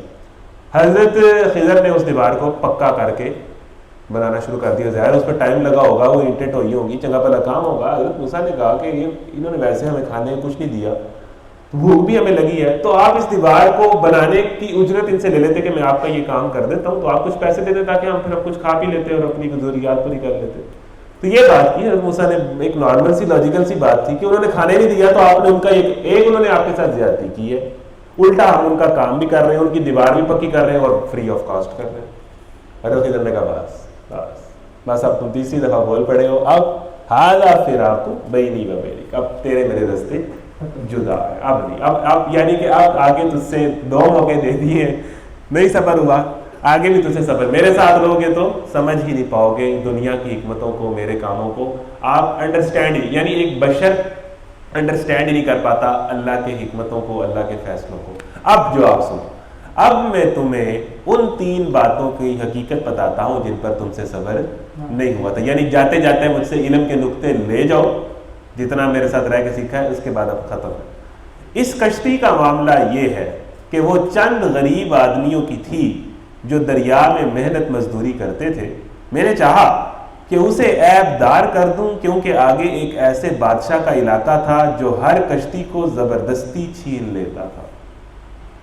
اب وہ تانے بانے مل رہے ہیں، سمجھ آ رہی ہے کہ اس میں حکمت کیا۔ یہ ایک انسان کو سمجھ نہیں آتی کہ بھئی وہ جو کشتی تھی وہ اچھی کشتی انہوں نے بنائی ہوئی تھی، اب آگے جس علاقے کا، جس جگہ بادشاہ کا علاقہ آ رہا تھا نا، وہ ہر اچھی کشتی غصب کر لیتا تھا، چھین لیتا تھا۔ یہ آگے غریب تھے، یہ اس کشتی پہ گزارا کر رہے تھے، میں نے اس کشتی کو عیب دار کر دیا کہ آگے چل کے یہ فضول سی کشتی بادشاہ لے ہی نہ، تو ان کی جو روزی روٹی لگی ہوئی ہے وہ لگی رہے، تو میں نے اس کشتی کو عیب دار کر دیا تاکہ۔ اب حضرت موسیٰ کا خیال یہ تھا کہ آپ نے کیوں ان کی روزی پہ لات ماری ہے، ایکچولی ان کی روزی پہ لات نہیں لگ رہی تھی بلکہ ان کی روزی چلائی جا رہی تھی، روزی بچ۔ انسان کو سمجھ نہیں آتی کہ یہ جو لاس ہوا ہے یہ کیوں ہوا ہے، حالانکہ اس کے نتیجے میں پتہ نہیں کتنے فائدے۔ یعنی انسان اللہ کی حکمتیں اور فیصلے اور دنیا میں ہونے والے بہت سے معاملات کو انڈرسٹینڈ نہیں کر پاتا کیونکہ وہ اس کو ایک اینگل سے دیکھ رہا ہوتا ہے۔ اللہ کے ہاں اس کے کئی ایسپیکٹس ہوتے ہیں، ہمارے سامنے ایک ایسپیکٹ کھلا ہے، اللہ کے سامنے 20 ایسپیکٹ کھلے ہیں، ہمیں سمجھ ہی نہیں آتی۔ تو یہ معاملہ کلیئر ہو گیا کہ آگے وہ بادشاہ نے چھین لینی تھی اور میں نہیں چاہتا تھا کہ ان کی کشتی چھینی جائے اور یہ اپنی روزی روٹی کماتے رہے۔ رہا وہ لڑکا تو اس کے والدین مومن تھے، ہمیں اندیشہ ہوا کہ یہ لڑکا اپنی سرکشی اور کفر سے ان کو تنگ کرے گا، اس لیے ہم نے چاہا کہ ان کا رب اس کے بدلے ان کو ایسی اولاد دے جو اخلاق میں بھی اس سے بہتر ہو اور جس سے صلہ رحمی بھی زیادہ متوقع ہو۔ حضرت خضر کے پاس اللہ کے پاس خاص علم تھا، یہ جو لڑکا تھا معصوم سا، اس نے بڑے ہو کے مجرم، کرمنل، 2 نمبر نشئی بن جانا تھا، اور اس کے والدین نیک تھے۔ یہاں اتنے نقطے ہیں کہ والدین اس کے ٹھیک تھے، بچہ ان کا بڑے ہو کے ٹھیک نہیں رہنا تھا، تو میں نے اس کو مار دیا، اس نے والدین کو بھی ستانا تھا، اس نے جو ہے وہ اللہ کی بھی نافرمانی کرنی تھی، میں نے اس کو مار دیا، اور اللہ کا فیصلہ یہ تھا کہ ان کو دوسری اولاد دے ہم، اور وہ جو اولاد ہوگی وہ فرما بردار بھی ہوگی، نیک بھی ہوگی۔ لکھا ہوا ہے کہ والدین کی جو ہے وہ والدین مومن تھے، تو وہ ہم نے چاہا کہ ایسی اولاد دے جو اخلاق بھی اچھا ہو اس لڑکے سے اور صلہ رحمی سے بھی ان کو زیادہ متوقع ہو۔ یعنی ایک بیٹا لے کے جس نے مستقبل میں نافرمان ہو کے جہنم میں جانا تھا، اللہ نے اس کو بچپن میں مروا دیا کہ اس نے کیا جہنم میں جانا ہے، بچپن میں مارا جائے جنتی ہو جائے۔ اس کا بھی انجام اچھا ہی ہوا نا، بچپن میں بغیر جرم کے مارا گیا تو انجام بڑے ہو کے نافرمانیاں کرنی تھی اس نے، تو اللہ نے بچا لیا۔ اور چونکہ والدین نیک تھے، اللہ نہیں چاہتا تھا کہ ان کی اولاد ان کو ستائے، تو اس آزمائش کے ذریعے اللہ انہیں ایک اور بیٹا دینا چاہتا تھا جو صلہ رحمی بھی کرے، اخلاق میں بھی اچھا۔ تو یہ جو فوتگیاں ہو جاتی ہیں جوانی میں، ہم لوگ کہتے ہیں کیوں ہوا ہے، اس میں اللہ کی بڑی حکمت ہے۔ آپ کو کیا پتا کہ اگر وہ زندہ رہتا تو کیا ہوتا، کوئی اندازہ نہیں. واللہ یہ جو بندے نوجوانی میں جلدی مارے جاتے ہیں نا، یہ ایک طرح کی اللہ تعالیٰ کی ان پر بھی رحمت ہوتی ہے کہ کیا پتا بڑے ہو کے اس کا کیا انجام ہونا ہے، کس راستے میں جانا ہے، الٹا آگے کیا اس کے ساتھ ہو، وبا ہو جائے، مارا جائے، قتل کر دیا جائے. تو یہ ہم جو چھوٹی چھوٹی آزمائش کہ اللہ نے مجھ سے یہ کیوں چھینا، یہ لڑکی مجھے کیوں نہیں ملی، اس میں بڑی حکمت ہوتی ہے. ان دا لانگ ٹرم وہ آپ کے لیے نقصان دہ ہوتی ہے. اللہ آپ کا نقصان نہیں چاہ رہا ہوتا، بندے کو سمجھ نہیں آتی کہ میرے ساتھ کیا ہوا. یہ اس واقعے میں اتنی حکمتیں ہیں. اب دیکھ لیں اب وجہ کیا ہے. ایک اور پوائنٹ کہ نیک والدین کا اللہ تعالیٰ کتنا خیال رکھتا ہے. اللہ تعالیٰ نے صرف اس لیے کہ والدین نیک تھے اور ان کا بچہ بڑا کہ ان کو دکھ نہ دے، بچے کو بھی بچا لیا جلدی عمر میں مروا کے، اور نئی اولاد دی کہ جو فرما بردار. یہ دیکھیں اللہ کی. اب حضرت موسیٰ کو تب سمجھ آئی تو یہ معاملہ تھا. اب آگے تیسرا واقعہ ہے. ہاں جی، اور اس دیوار کا معاملہ یہ ہے کہ یہ 2 یتیم لڑکوں کی دیوار تھی جو اس شہر میں رہتے تھے. اس دیوار کے نیچے ان بچوں کے لیے ایک خزانہ مدفون تھا اور ان کا باپ ایک نیک آدمی تھا. نیک والدین کی اللہ تعالیٰ کتنی پلاننگ کر کے ان کی اولاد کا خیال رکھ رہا ہوتا ہے. جس والد کی واقعی خواہش ہو کہ میرے بچے اللہ کے بندے بنے، اللہ تعالیٰ ان کی طرح سے مدد کرتا ہے. اس کا والد نیک تھا، جلدی مارا گیا، بچے یتیم ہو گئے، فوت ہو گیا، بچے یتیم تھے، چھوٹی عمر میں بچے رہ گئے. اب اس کے والد نے بچوں کے لیے خزانہ رکھا ہوا تھا اس دیوار کے نیچے چھپا کے، جو گرا چاہتی تھی، اگر وہ گر جاتی تو خزانہ ظاہر ہو جانا تھا. اب وہ بستی کتنی کنجوس تھی، آپ کو پتا ہے کہ وہ انہیں روٹی بھی نہیں پوچھتی تھی.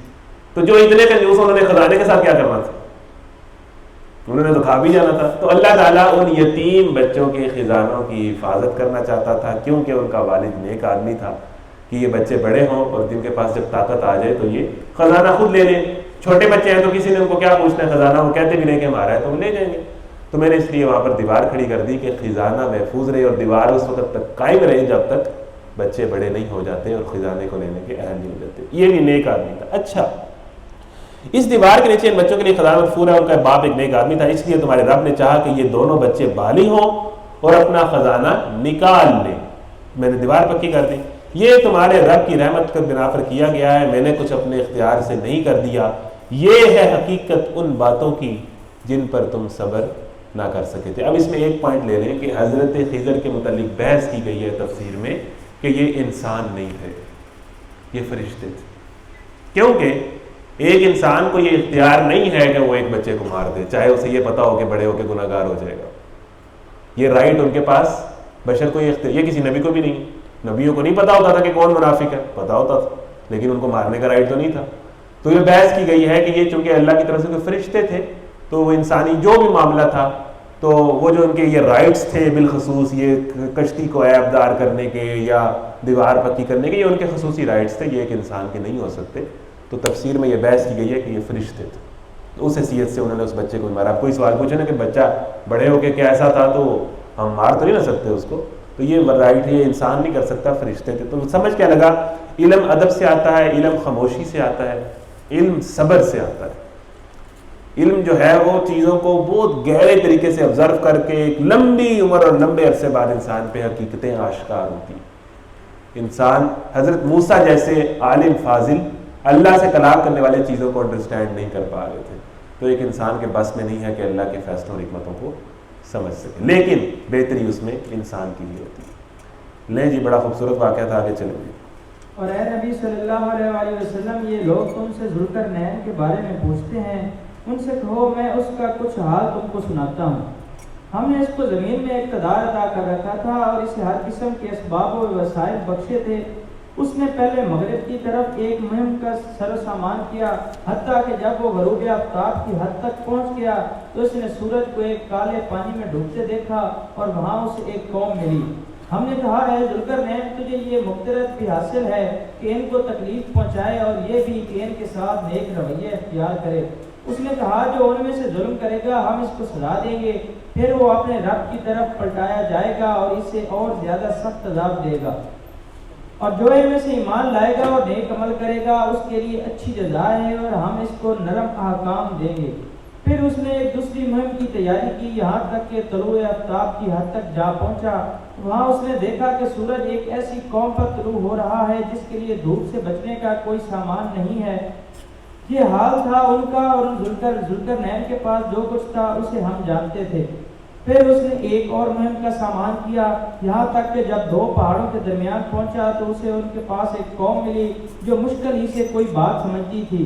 ان لوگوں نے کہا، اے ذوالقرنین، یاجوج اور ماجوج اس سرزمین میں فساد پھیلاتے ہیں، تو کیا ہم تجھے کوئی ٹیکس اس کام کے لیے دیں کہ تو ہمارے اور ان کے درمیان ایک بند تعمیر کر دے؟ اس نے کہا، جو کچھ میرے رب نے مجھے دے رکھا ہے وہ بہت ہے، تم بس محنت سے میری مدد کرو، میں تمہارے اور ان کے درمیان بند بنائے دیتا ہوں، مجھے لوہے کی چادریں لا دو۔ آخر جب دونوں پہاڑوں کے درمیان خلا کو اس نے پاٹ دیا تو لوگوں سے کہا، اب آگ بہکاؤ، حتیٰ کہ جب یہ آہنی دیوار بالکل آگ کی طرح سرخ کر دی جائے۔ اس نے کہا، لاؤ اب میں اس پر پگھلا ہوا تانبا ڈھیلوں گا۔ یہ بند ایسا تھا کہ یاجوج و ماجوج اس پر چڑھ کر بھی نہ آ سکتے تھے، اور اس میں نقب لگانا ان کے لیے اور بھی مشکل تھا۔ ذوالقرنین نے کہا، یہ میرے رب کی رحمت ہے، مگر میرے رب کے وعدے کا وقت آئے گا تو وہ اس کو پیوند خاک کر دے گا، اور میرے رب کا وعدہ برحق ہے۔ اور اس روز ہم لوگوں کو چھوڑ دیں گے کہ سمندر کی موجوں کی طرح ایک دوسرے سے گتھم گتھا ہوں، اور سور پھونکا جائے گا، اور ہم سب انسانوں کو ایک ساتھ جمع کریں گے۔ اور وہ دن ہوگا جب ہم جہنم کو کافروں کے سامنے لائیں گے، ان کافروں کے سامنے جو میری نصیحت کی طرف سے اندھے بنے ہوئے تھے اور کچھ سننے کے لیے تیار ہی نہ تھے۔ تو کیا یہ لوگ جنہوں نے کفر اختیار کیا ہے یہ خیال رکھتے ہیں کہ مجھے چھوڑ کر میرے بندوں کو اپنا کارساز بنا لیں؟ ہم نے ایسے کافروں کی ضیافت کے لیے جہنم تیار کر رکھی ہے۔ اے نبی، ان سے کہو، کیا ہم تمہیں بتائیں کہ اپنے اعمال میں سب سے یہ جی ذوالقرنین کا واقعہ ہے کہ جس کی مشرق و مغرب پہ حکومت تھی۔ اس طرف اس نے مہم کی، سارا مشرق فتح کر لیا، اس طرف اس نے مہم کی، سارا مغرب فتح کر لیا، پھر وہ ایک اور اس نے مہم کی، تیسری مہم کی، اور وہ فتوحات کرتا کرتا کرتا ایک ایسی جگہ پہ پہنچا کہ جہاں پر لوگ اسے کچھ ملے جو نہ کچھ بات سمجھتے تھے، ایک عجیب سی جگہ پہ۔ تو وہاں پر اس کی ایسے لوگوں سے ملاقات تھی جن سے انہوں نے شکایت کی کہ یہ یاجوج اور ماجوج ہیں، یہ ہمیں تنگ کرتے ہیں اور اس سرزمین میں فساد پھیلاتے ہیں، تو کیا ہم تجھے کوئی ٹیکس اس کام کے لیے دیں کہ ہمارے اور ان کے درمیان ایک بند تعمیر کر دیں؟ ان لوگوں نے کہا کہ آپ اب بادشاہ ہیں پوری دنیا کے، تو ہماری یاجوج ماجوج سے نجات دلائیں ہمیں، جو کچھ میرے رب نے مجھے دے کے رکھا ہے وہ بہت ہے، تم بس محنت سے میری مدد کرو، میں تمہاری اور ان کے درمیان بند بنائے دیتا ہوں۔ یعنی اب اس سے ہی پتہ چلتا ہے کہ ان لوگوں نے کہا کہ بادشاہ سلامت، آپ ہم سے کام لے لیں، ہم آپ کو ٹیکس دیں گے۔ تو یہ نرم دل بادشاہ تھا، عوام کو ویلفیئر اسٹیٹ قائم کرنے والا بادشاہ تھا۔ اس نے کہا کہ ٹیکس ٹوکس کی کوئی نہیں ضرورت ہے، میرے پاس بہت کچھ ہے، آپ کام کریں، تم بس محنت سے میری مدد کرو، میں تمہارے ان کے درمیان بند بنائے دیتا ہوں۔ مجھے لوہے کی چادریں، سیسا پلائی ہوئی دیواریں اس نے جو وہ بنائی ہیں، وہ پتہ نہیں اب ذوالقرنین کی دیوار کہاں ہے، کسی کو نہیں علم۔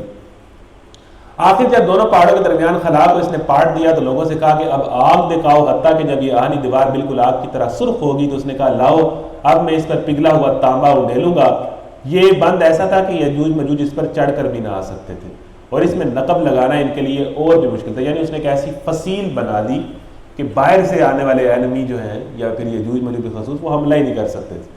سیسا پلائی ہوئی ایک بڑی مضبوط دیوار جو ہے اس نے بنائی۔ ذوالقرنین نے کہا، اتنی زیادہ طاقت کہ پوری دنیا پر حکومت ہے، اور کیا کہہ رہا ہے، یہ میرے رب کی رحمت ہے۔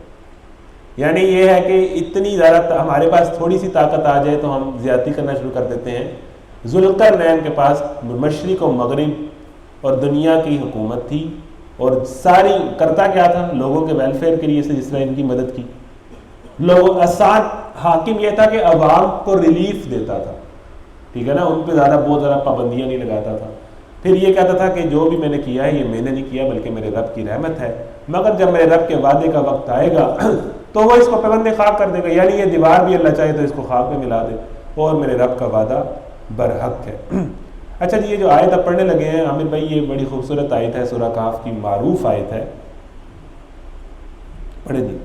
اور اے نبی صلی اللہ علیہ وآلہ وسلم، ان سے کہو، کیا ہم تمہیں بتائیں کہ اپنے اعمال میں سب سے زیادہ ناکام و نامراد کون لوگ ہیں؟ سب سے زیادہ اعمال میں ناکام و نامراد لوگ کون ہیں؟ قل هل ننبئکم بالاکثرین اعمالا، وہ کہ دنیا کی زندگی میں جن کی ساری صحیح اور جہد راہ راست سے بھٹکی رہی، اور وہ یہ سمجھتے رہے کہ وہ سب کچھ ٹھیک کر رہے ہیں۔ دو باتیں، ایک تو ان کی دنیائی زندگی کے ساری ایفرٹ، ساری جدوجہد، ساری روٹین، سارا کیریئر، اس میں دین کی تھا ہی نہیں۔ مطلب چلے ٹھیک ہے، یہ بننا ہے، یہ بننا ہے، یہ بننا ہے، بس اس نے وہی بننا تھا۔ اس نے ڈاکٹر بننا تھا، انجینئر بننا تھا، اس نے مسلمان تو بننا ہی نہیں تھا۔ اس کے مقاصد ہی یہ تھے، یہی اس کی منزل تھی، اسی کے لیے اس کی ایفرٹ تھی، اسی کے لیے اس کی اکیڈمیز تھیں، اسی کے لیے اس نے کتابیں پڑھی، اسی کے لیے اس نے اپنی پرسنالٹی بنائی۔ اس کا گول ہی یہ تھا۔ کوئی اللہ کی رضا اور مسلمانیت اور دین کی دعوت اور دین کے، یہ اس کا گول ہی نہیں تھے، یہ اس کا مقصد ہی نہیں تھے۔ یعنی ساری زندگی وہ لگا رہا محنت کرتا رہا۔ لوگ بڑی بڑی محنت کرتے ہیں، لوگ راتیں جاگتے ہیں، لوگ اپنا جو مقصد گول اچیو کرنے کے لیے کیا کیا نہیں کرتے، کتنی قربانیاں۔ آپ کے خیال میں جو ڈاکٹر بنتا ہے کیا وہ اپنی خواہشات کو قربان نہیں کرتا؟ کتنے ایونٹس قربان کرتا ہے، کتنے سپورٹس قربان کرتا ہے، کتنی شادیاں قربان کرتا ہے کہ اس کے پیپر ہے، وہ کیا کیا نہیں قربان کر رہا ہوتا۔ ہر بندہ اپنے گول کو اچیو کرنے کے لیے سیکریفائس کر رہا ہوتا ہے، بہت ساری چیزیں چھوڑ رہا ہوتا ہے۔ تو اپنے اپنے گول ان کے ایسے تھے کہ انہوں نے ان کے لیے بڑی محنت کی، بڑا کچھ کیا، بڑے بڑے کاروبار کیے، لیکن راہ راست سے بھٹکے رہے۔ سیدھی راست تھی ان کی منزل، بس جس طرح وہ جو بھی کام کیا اس میں اللہ کی حکم کو کوئی ترجیح نہ دی، بس اپنی مرضی سے کرتے چلے گئے، اور وہ سمجھتے رہے کہ وہ سب کچھ ٹھیک کر رہے ہیں۔ دوسرا مسئلہ کیا ہے کہ ان کا یہ خیال تھا کہ کیا بات ہے، میرا کیریئر بہت ہی زبردست جا رہا ہے، میں بہت ہی ٹھیک جا رہا ہوں، اور یوں کر کے میں اس طرح کر کے اپنی منزل پا لوں گا، اور کیا ہی بات ہے۔ وہ یہ سمجھتے رہے کہ وہ سب کچھ ٹھیک کر رہے ہیں۔ ساری زندگی وہ جو ایفرٹ کر رہے تھے وہ سمجھتے رہے کہ یہی کرنا چاہیے، یہی اصل کام ہے، اور وہی کر رہے تھے، اس پہ مطمئن تھے۔ یہ ہے اخسرین اعمال، جن کی ساری زندگی کی ایفرٹ، 24 گھنٹے کی ایفرٹ جو ہے وہ ضائع گئی، کچھ بھی نہ ملا، اور وہ سمجھتے رہے کہ وہ سب کچھ ٹھیک کر رہے ہیں۔ یہ وہ لوگ ہیں جنہوں نے اپنے رب کی آیات کو ماننے سے انکار کیا اور اس کے حضور پیشی کا یقین نہ کیا، اس لیے ان کے سارے اعمال ضائع ہو گئے۔ قیامت کے روز ہم انہیں کوئی وزن نہ دیں گے، یعنی ان باتوں کا کوئی وزن نہیں ہوگا جو آپ صبح سے اٹھ کے رات تک جو کرتے تھے، اللہ یہ کہ بڑی محنت بھی کرتے تھے آپ، لیکن اس میں اللہ اور اس کا رسول اور اس کے احکامات کی کوئی اہمیت نہیں تھی اس ساری محنت کے اندر۔ اب پیپر ہو تو جناب پیپر کی تیاری میں نماز جا رہی ہو، پیپر ہے جی روزہ جا رہا ہو، یہی ہے نا اصل بات کہ اپنے گولز کو اچیو کرنے کے لیے اپنے دین کو کمپرومائز کرنا، ٹھیک ہے۔ تو وہ جو آپ نے ساری ایفرٹ کی تھی بس وہ آپ کی دنیا کے لیے ہی تھی۔ قیامت کے روز ہم انہیں کوئی وزن نہ دیں گے، ان کی جزا جہنم ہے اس کفر کے بدلے جو انہوں نے کیا اور اس مداد کی پداش میں جو وہ میری آیات اور میرے رسولوں کے ساتھ کرتے رہے۔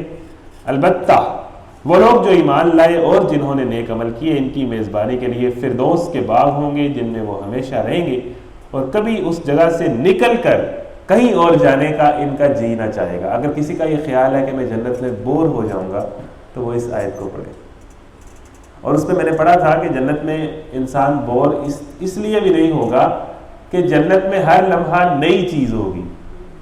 آپ جب سو کے اٹھیں گے تو کچھ نیا آپ کو نظر آئے گا۔ یہ فیس بک آپ کیوں یوز کرتے جاتے ہیں؟ کیونکہ نئی خبر نئی میم آتی ہے، نیا سے نیا آتا ہے تو وہ کر ہی جاتے ہیں۔ جب ایک ہی چیز، ایک فلم آپ 3 بار نہیں دیکھ سکتے، آپ بور ہو جائیں، ٹھیک ہے نا؟ تو وہ ہر روز کچھ نیا ہو رہا ہوگا، کوئی نئی سے نئی نعمتیں اسے نظر آ رہی ہوں گی اور آ رہی ہوں گی۔ وہ کبھی اس میں ہوگا جب نئی آ گئی، اب نیا ورژن، اب نئی اپڈیٹ آ گئی، تو وہ ہر لمحہ چیزیں بدلتی رہیں گی، اپڈیٹ ہوتی رہیں گی، بہتر سے بہتر ہوتی رہیں گی۔ تو یہ آیت کے کہتی ہے کہ چاہے وہ ایک ہمیشہ کی زندگی ہے لیکن انسان اس میں اتنا مگن اور اتنا خوش ہوگا کہ اس کا کہیں آگے پیچھے ہونے کا جی ہی نہیں چاہے گا، اور کبھی اس جگہ سے نکل کر کہیں جانے کا ان کا جی نہ چاہے گا۔ اے محمد صلی اللہ علیہ وسلم کہو کہ اگر سمندر میرے رب کی باتیں لکھنے کے لیے انک بن جائیں، روشنائی بن جائیں تو وہ ختم ہو جائے گی۔ 7 سمندر اگر انک بن جائیں تو وہ ختم ہو جائیں گے، آپ ان سے اللہ کی باتیں لکھنے لگ پڑیں، مگر میرے رب کی باتیں ختم نہیں ہوں گی۔ بلکہ اگر اتنی ہی روشنائی ہم اور لے آئیں، یعنی 14 سمندر کر لیں، تو وہ بھی کفایت نہیں کرے گا۔ اے محمد صلی اللہ علیہ وسلم کہو کہ میں تو ایک انسان ہوں، تم ہی جیسا میرے رب، میری طرف وحی کی جاتی ہے کہ تمہارا خدا بس ایک ہی خدا ہے۔ بس جو کوئی اپنے رب کی ملاقات کا امیدوار ہو اسے چاہیے کہ نیک عمل کرے اور بندگی میں اپنے رب کے ساتھ کسی اور کو شریک نہ کرے۔ ابھی تھوڑا سا آپ دیکھیں، جو بھی اپنے رب کی ملاقات کا امیدوار ہے اسے کیا چاہیے؟ ایک تو نیک عمل کرے، دوسرا اللہ کے ساتھ کسی معاملے میں کسی کو بالکل شریک نہ کرے، ٹھیک ہے جی؟ تو نیک عمل بھی ہیں اور توحید پر اور اللہ کے اوپر ایک کامل یقین ہے۔ اب یہ جو بات ہے سمندروں والی، اب یہ آسان تو نہیں ہے، بس آپ دیکھ لیں کہ ایک بالٹی آپ لے لیں، بالٹی پہ آپ انک کی بالٹی ہو، اس پہ آپ ڈپ کریں قلم اور لکھیں، پھر ڈپ کریں قلم، لکھی جائے گی وہ بالٹی پوری ہے انک کی، وہ تو آپ کتابوں کی کتابیں نکلیں گے اس انک سے، یعنی وہ اتنی سی، کتنا وہ پین انک چوستا ہے، اتنی سی ہوتی ہے، وہ ڈالر کا جو پین ہوتا تھا اتنی سی بالکل، اس میں وہ انک چوس لیتا تھا تھوڑی سی، وہ لکھی جاتا ہے، لکھی جاتی ہے۔ سمندر انک بن جائیں اور آپ ڈپ کر کے لکھنا شروع کر دیں تو اللہ کی باتیں ختم نہیں ہوں، اور بندگی میں اپنے رب سے سیکھنا۔ لے جی سورہ کاف ہماری مکمل ہوئی، 15 سپارے مکمل ہوئے، آپ کو مبارک ہو جی، آج دفعہ اپنے آپ کو مبارکباد دے دیں کہ آدھا قرآن ماشاءاللہ آپ نے مکمل کیا ہے بما سورہ کہف، کیا بات ہے، کیا بات ہے، چھا گئے آپ، بہت مبارک ہو جی۔ لے جی سورہ مریم، 4 بجے ہم نے ختم کرنا، بج گئے 4، 3 بجے، میں ڈر گیا، میں نے کہا یار 4 بجے۔ لے جی اللہ کے نام سے جو بے انتہا مہربان اور رحم فرمانے والا ہے۔ قاف ہا یا عین صاد، ذکر ہے اس رحمت کا جو تیرے رب نے اپنے بندے زکریا پر کی تھی جبکہ اس نے اپنے رب کو چپکے چپکے پکارا۔ اس نے عرض کیا، اے پروردگار میری ہڈیاں تک گھل گئی ہیں اور سر بڑھاپے سے بھڑک اٹھا ہے۔ اے پروردگار میں کبھی تجھ سے دعا مانگ کر مراد نہیں رہا، مجھے اپنے پیچھے اپنے بھائی بندوں کی برائیوں کا خوف ہے اور میری بیوی بانجھ ہے۔ تو مجھے اپنے فضل خاص سے ایک وارث عطا کر دے جو میرا وارث بھی ہو اور آل یعقوب علیہ السلام کی میراث بھی پائے۔ حضرت زکریا نے بڑے گڑ گڑا کے اللہ سے دعا مانگی تھی کہ یا اللہ مجھے اولاد دے، ان کی اولاد نہیں ہوتی تھی اور پھر یہ بوڑھے بھی تھے، بیوی بھی بانجھ تھی، تو بہرحال دیکھیں اولاد دینے والا اللہ ہی ہے، تو بڑی دعا مانگی تو اللہ نے بہرحال پھر اولاد دی، اور ایسی اولاد دی کہ اس اولاد کی صفات آئیں گی وہ کس طرح کی اولاد تھی۔ اور اے پروردگار اس کو ایک پسندیدہ انسان بنا۔ جواب دیا گیا، اے زکریا ہم تجھے ایک لڑکے کی بشارت دیتے ہیں جس کا نام یحییٰ ہوگا۔ یہ وہ آیت ہے جو بتاتی ہے کہ یحییٰ واحد نام ہے جو اللہ نے خود رکھا ہے، یہ نام اللہ نے رکھا ہے، بڑا خوبصورت نام ہے یحییٰ، زندہ رہنے والا، ٹھیک ہے۔ تو اے زکریا ہم تجھے ایک لڑکے کی بشارت دیتے ہیں جس کا نام یحییٰ ہوگا، اللہ نام بتا رہا ہے۔ اچھا، ہم نے اس کا نام کا کوئی آدمی اس سے پہلے پیدا نہیں کیا، یعنی اس نام کا کوئی، اللہ نے نام رکھا ہے تو اس نام سے پہلے اس نام کا کوئی آدمی نہیں تھا، یونیک نام تھا۔ اس میں یہ بھی مطلب ہو سکتا ہے کہ اس پائے کا آدمی۔ عرض کیا، پروردگار بھلا میرے ہاں کیسے بیٹا ہوگا جبکہ میری بیوی بانجھ ہے اور میں بوڑھا ہو کر سوکھ چکا ہوں؟ جواب ملا، ایسا ہی ہوگا، تیرا رب فرماتا ہے کہ یہ تو میرے لیے ایک ذرا سی بات ہے، یعنی یہ اللہ کے لیے تو مسئلہ ہی نہیں ہے، یعنی اولاد والی بات ہے، یہ بڑا مسئلہ ہوتا ہے ہماری سوسائٹی میں کہ جب اولاد نہیں ہوتی تو انسان بڑا مایوس ہو جاتا ہے۔ اللہ دیتا ہے، 10 سال بعد اولادیں ہوتی ہیں لوگوں کی، اور پھر جب ایک ہو جاتی ہے پھر ہوتی چلی جاتی ہے۔ یوں بھی ہوتا ہے کہ پہلا بچہ نہیں ہو رہا ہوتا لیکن جب وہ ہو جاتا ہے تو پھر بچے ہونا شروع ہو جاتے ہیں۔ تو یہ اللہ کا ہی ہے جی، 10 سال 15 سال بعد اللہ اولاد دے دیتا ہے، تو یہ مایوس نہیں ہونا چاہیے اس حوالے سے بالکل۔ تیرا فرماتا ہے کہ تمہارے لیے ایک ذرا سی بات ہے، آخر اس سے پہلے میں تجھے پیدا کر چکا ہوں جبکہ تم کوئی چیز نہ تھا، تجھے پیدا کر سکتا ہوں تو تیرے بچے کو بھی پیدا کر سکتا ہوں، سائنس جو مرضی کہتی رہے بچہ پیدا ہو جائے گا۔ زکریا نے کہا، پروردگار میرے لیے کوئی نشانی مقرر کر دے۔ فرمایا، تیرے لیے نشانی ہے کہ تو پہم 3 دن لوگوں سے بات نہ کر سکے۔ چنانچہ وہ محراب سے نکل کر اپنی قوم کے سامنے آیا اور اس نے اشارے سے ان کو ہدایت کی کہ صبح و شام تسبیح کرو۔ ہاں جی، یا یحییٰ، اے یحییٰ کتاب الہی کو مضبوط تھام لے۔ اب یحییٰ علیہ السلام کی صفات کیا تھی، کیوں اللہ کو اتنے یہ پسند تھے اور ان کا نام رکھا؟ یہ ایسی صفات ہونی چاہیے ایک بیٹے میں، کیا جی؟ ہم نے اسے بچپن ہی میں حکم سے نوازا اور اپنی طرف سے اس کو نرم دلی اور پاکیزگی عطا کی، اور وہ بڑا پرہیزگار اور اپنے والدین کا حق شناس تھا۔ وہ جبار نہ تھا اور نہ ہی نافرمان۔ سلام اس پر جس روز کہ وہ پیدا ہوا اور جس دن وہ مرے اور جس روز وہ زندہ کر کے اٹھایا جائے۔ حضرت عیسیٰ نے تو کہا تھا نا کہ سلام جس دن میں پیدا ہوں، خود کہا تھا، یعنی یہاں پر اللہ نے سلامتی بھیجی ہے کہ حضرت یحییٰ جس دن پیدا ہوئے اس دن سلام، جس دن وہ فوت ہوں اس دن سلام، جس دن وہ دوبارہ زندہ ہو کے اللہ کے پاس ہیں اس دن سلام۔ تو اے یحییٰ، اب اچھے بیٹے کی کیا صفات ہوتی ہے، یا آپ کا بیٹا کس طرح ہونا چاہیے؟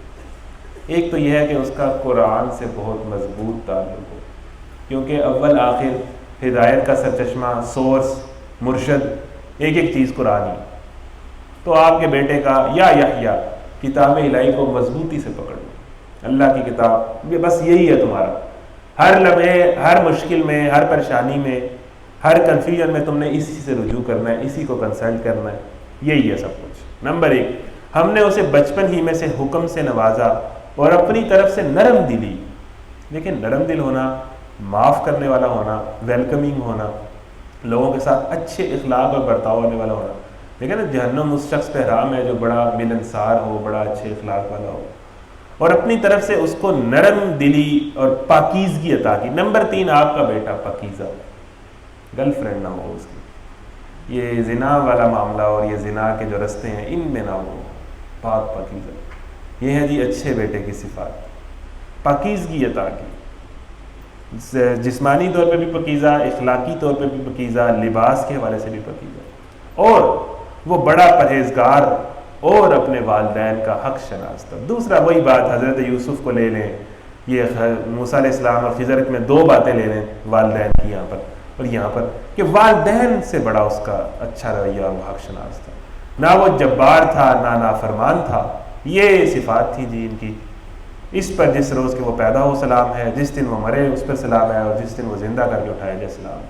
چلیں، اور اے نبی صلی اللہ علیہ وسلم، اس کتاب میں مریم کا حال بیان کرو جبکہ وہ اپنے لوگوں سے الگ ہو کر شرک کی جانب گوشہ نشین ہو گئی تھی اور پردہ ڈال کر ان سے چھپ بیٹھی تھی۔ اس حالت میں ہم نے اس کے پاس اپنی روح کو یعنی فرشتے کو بھیجا اور وہ اس کے سامنے ایک پورے انسان کی شکل میں نمودار ہو گیا۔ مریم یکایک بول اٹھی کہ اگر تو کوئی خدا ترس آدمی ہے تو میں تجھ سے خدائے رحمان کی پناہ مانگتی ہوں۔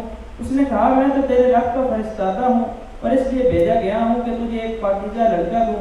مریم نے کہا میرے ہاں کیسے لڑکا ہوگا جبکہ مجھے کسی بشر نے چھوا تک نہیں ہے اور میں کوئی بدکار عورت تو نہیں ہوں۔ دیکھ لیں جی، یہ اب حضرت مریم کس طرح کی عورت تھیں، خواتین کو ان سے سبق سیکھنا چاہیے کہ بہت زیادہ پاکیزہ اور عبادت گزار اور بہت زیادہ حیادار، کہ جیسے ہی کوئی مرد ان کے سامنے آیا ہے تو فوراً اسے کہا ہے کہ کون ہو تم، اور مطلب پوری طرح انہیں اپنی فکر پڑ گئی ہے، جبکہ وہ اپنے لوگوں سے الگ ہو کر شرکی جانب گوشہ نشین ہو گئی تھی۔ اس حالت میں ہم نے اس کے پاس اپنی روح یعنی فرشتے کو بھیجا اور وہ اس کے سامنے ایک پورے انسان کی شکل میں نمودار ہو گیا۔ مریم یکایک بول اٹھی اگر تو کوئی خدا ترس آدمی ہے تو میں تجھ سے رحمان کی پناہ مانگتی ہوں، یعنی کہ بری نیت سے تو میرے پاس نہیں آیا۔ ظاہر ہے وہ اکیلی تھی، گوشہ نشین تھی۔ اس نے کہا میں تو تیرے رب کا فرستادہ ہوں اور اس لیے بھیجا گیا ہوں کہ تجھے ایک پاکیزہ لڑکا دوں۔ مریم نے کہا میرے ہاں کیسے لڑکا ہوگا جبکہ مجھے کسی بشر نے چھوا تک نہیں، یعنی میرا تو کسی مرد سے کوئی تعلق نہیں رہا، نہ کسی نے مجھے ہاتھ تک لگایا، اور میں کوئی بدکار عورت نہیں ہوں تو میری کیسے اولاد ہو جائے گی؟ فرشتے نے کہا ایسا ہی ہوگا، تیرا رب فرماتا ہے کہ ایسا کرنا میرے لیے بہت آسان ہے، اور یہ ہم اس لیے کریں گے کہ اس لڑکے کو لوگوں کے لیے ایک نشانی بنائیں اور اپنی طرف سے ایک رحمت اور یہ کام ہو کر رہنا ہے، یعنی حضرت عیسیٰ کی پیدائش ہی ایک معجزہ تھی تو وہ لوگوں کے لیے نشانی بنے۔ اب وہ فرشتے نے کوئی روح پھونکی یا جو بھی ہے وہ ہے نا روح القدس، اس کو روح مقدس کو خدا کہتے ہیں اور حضرت عیسیٰ کو خدا کہتے ہیں اور اللہ کو۔ مریم کو اس بچے کا حمل رہ گیا، وہ روح پھونکنے کے نتیجے میں وہ حاملہ ہوئی اور وہ اس حمل کو لیے ہوئے ایک دور کے مقام پر چلی گئی۔ پھر زچگی کی تکلیف نے اسے ایک کھجور کے درخت کے نیچے پہنچا دیا، بڑی تکلیف میں تھی وہ۔ تو یہاں یہ بات کہتے ہیں ڈاکٹرز کے یہ پریگننسی میں کھجور کھانی چاہیے۔ حضرت مریم کا یہ جو واقعہ ہے نا یہ اچھی ہوتی ہے۔ وہ کہنے لگی کہ کاش میں اس سے پہلے ہی مر جاتی اور میرا نام و نشان نہ رہتا۔ یہ پڑھ لیتے ہیں جی 17۔ ان الفاظ سے اس پریشانی کا اندازہ کیا جا سکتا ہے کہ جس میں حضرت مریم اس وقت مبتلا تھی۔ موقع کی نزاکت ملحوظ رہے تو ہر شخص سمجھ سکتا ہے کہ ان کی زبان سے یہ الفاظ تکلیف کی وجہ سے نہیں نکلے تھے، بلکہ یہ ان کو فکر کھائی جا رہی تھی کہ اللہ تعالیٰ نے جس خطرناک آزمائش میں مجھے ڈالا ہے میں اس سے کس طرح باہر نکلوں گی۔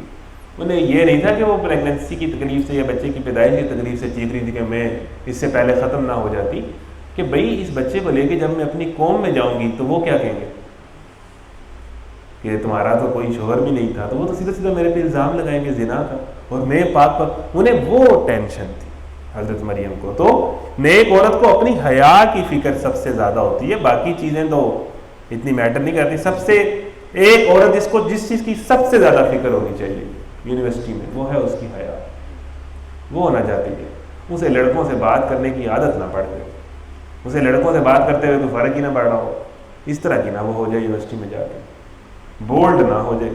تو حیا اپنی مینٹین رکھیں جی، حیا بڑی ضروری ہے۔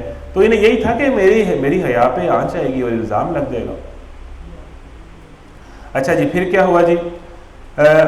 فرشتے نے 35 کو پکار کر کہا کہ غم نہ کر، تیرے رب نے تیرے نیچے ایک چشمہ رواں کر دیا ہے، اور تو ذرا اس درخت کے تنے کو ہلا، تیرے اوپر تر و تازہ کھجوریں ٹپک پڑیں گی، پس تو کھا اور پی اور اپنی آنکھیں ٹھنڈی کر، پھر اگر کوئی آدمی تجھے نظر آئے تو اس سے کہہ دے کہ میں نے رحمان کے لیے روزے کی نظر مانی ہے، اس لیے آج میں کسی سے نہ بولوں گی۔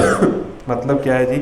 مطلب یہ ہے کہ بچے کے معاملے میں تجھے کچھ بولنے کی ضرورت نہیں ہے، اس کی پیدائش پر جو کوئی بھی اعتراض کرے اس کا جواب اب ہمارے ذمہ ہے، اب ان اعتراضات جو تیرے اوپر ہوں گے اس کا جواب ہم دے دیں گے، تیری حفاظت ہم کریں گے۔ چلیں، پھر وہ اس بچے کو لیے ہوئے اپنی قوم میں آئی، لوگ کہنے لگے اے مریم یہ تو نے بڑا پاپ کر ڈالا، اے ہارون کی بہن، نہ تیرا باپ کوئی برا آدمی تھا اور نہ تیری ماں ہی کوئی بدکار عورت تھی۔ اب وہی کہ تیرے تو والدین بڑے شریف تھے، اے ہارون کی بہن تو نے یہ کیا کیا؟ تو نے قبیلے کا نام خاک میں ملا دیا، اپنے والدین کی عزت خاک میں ملا دی۔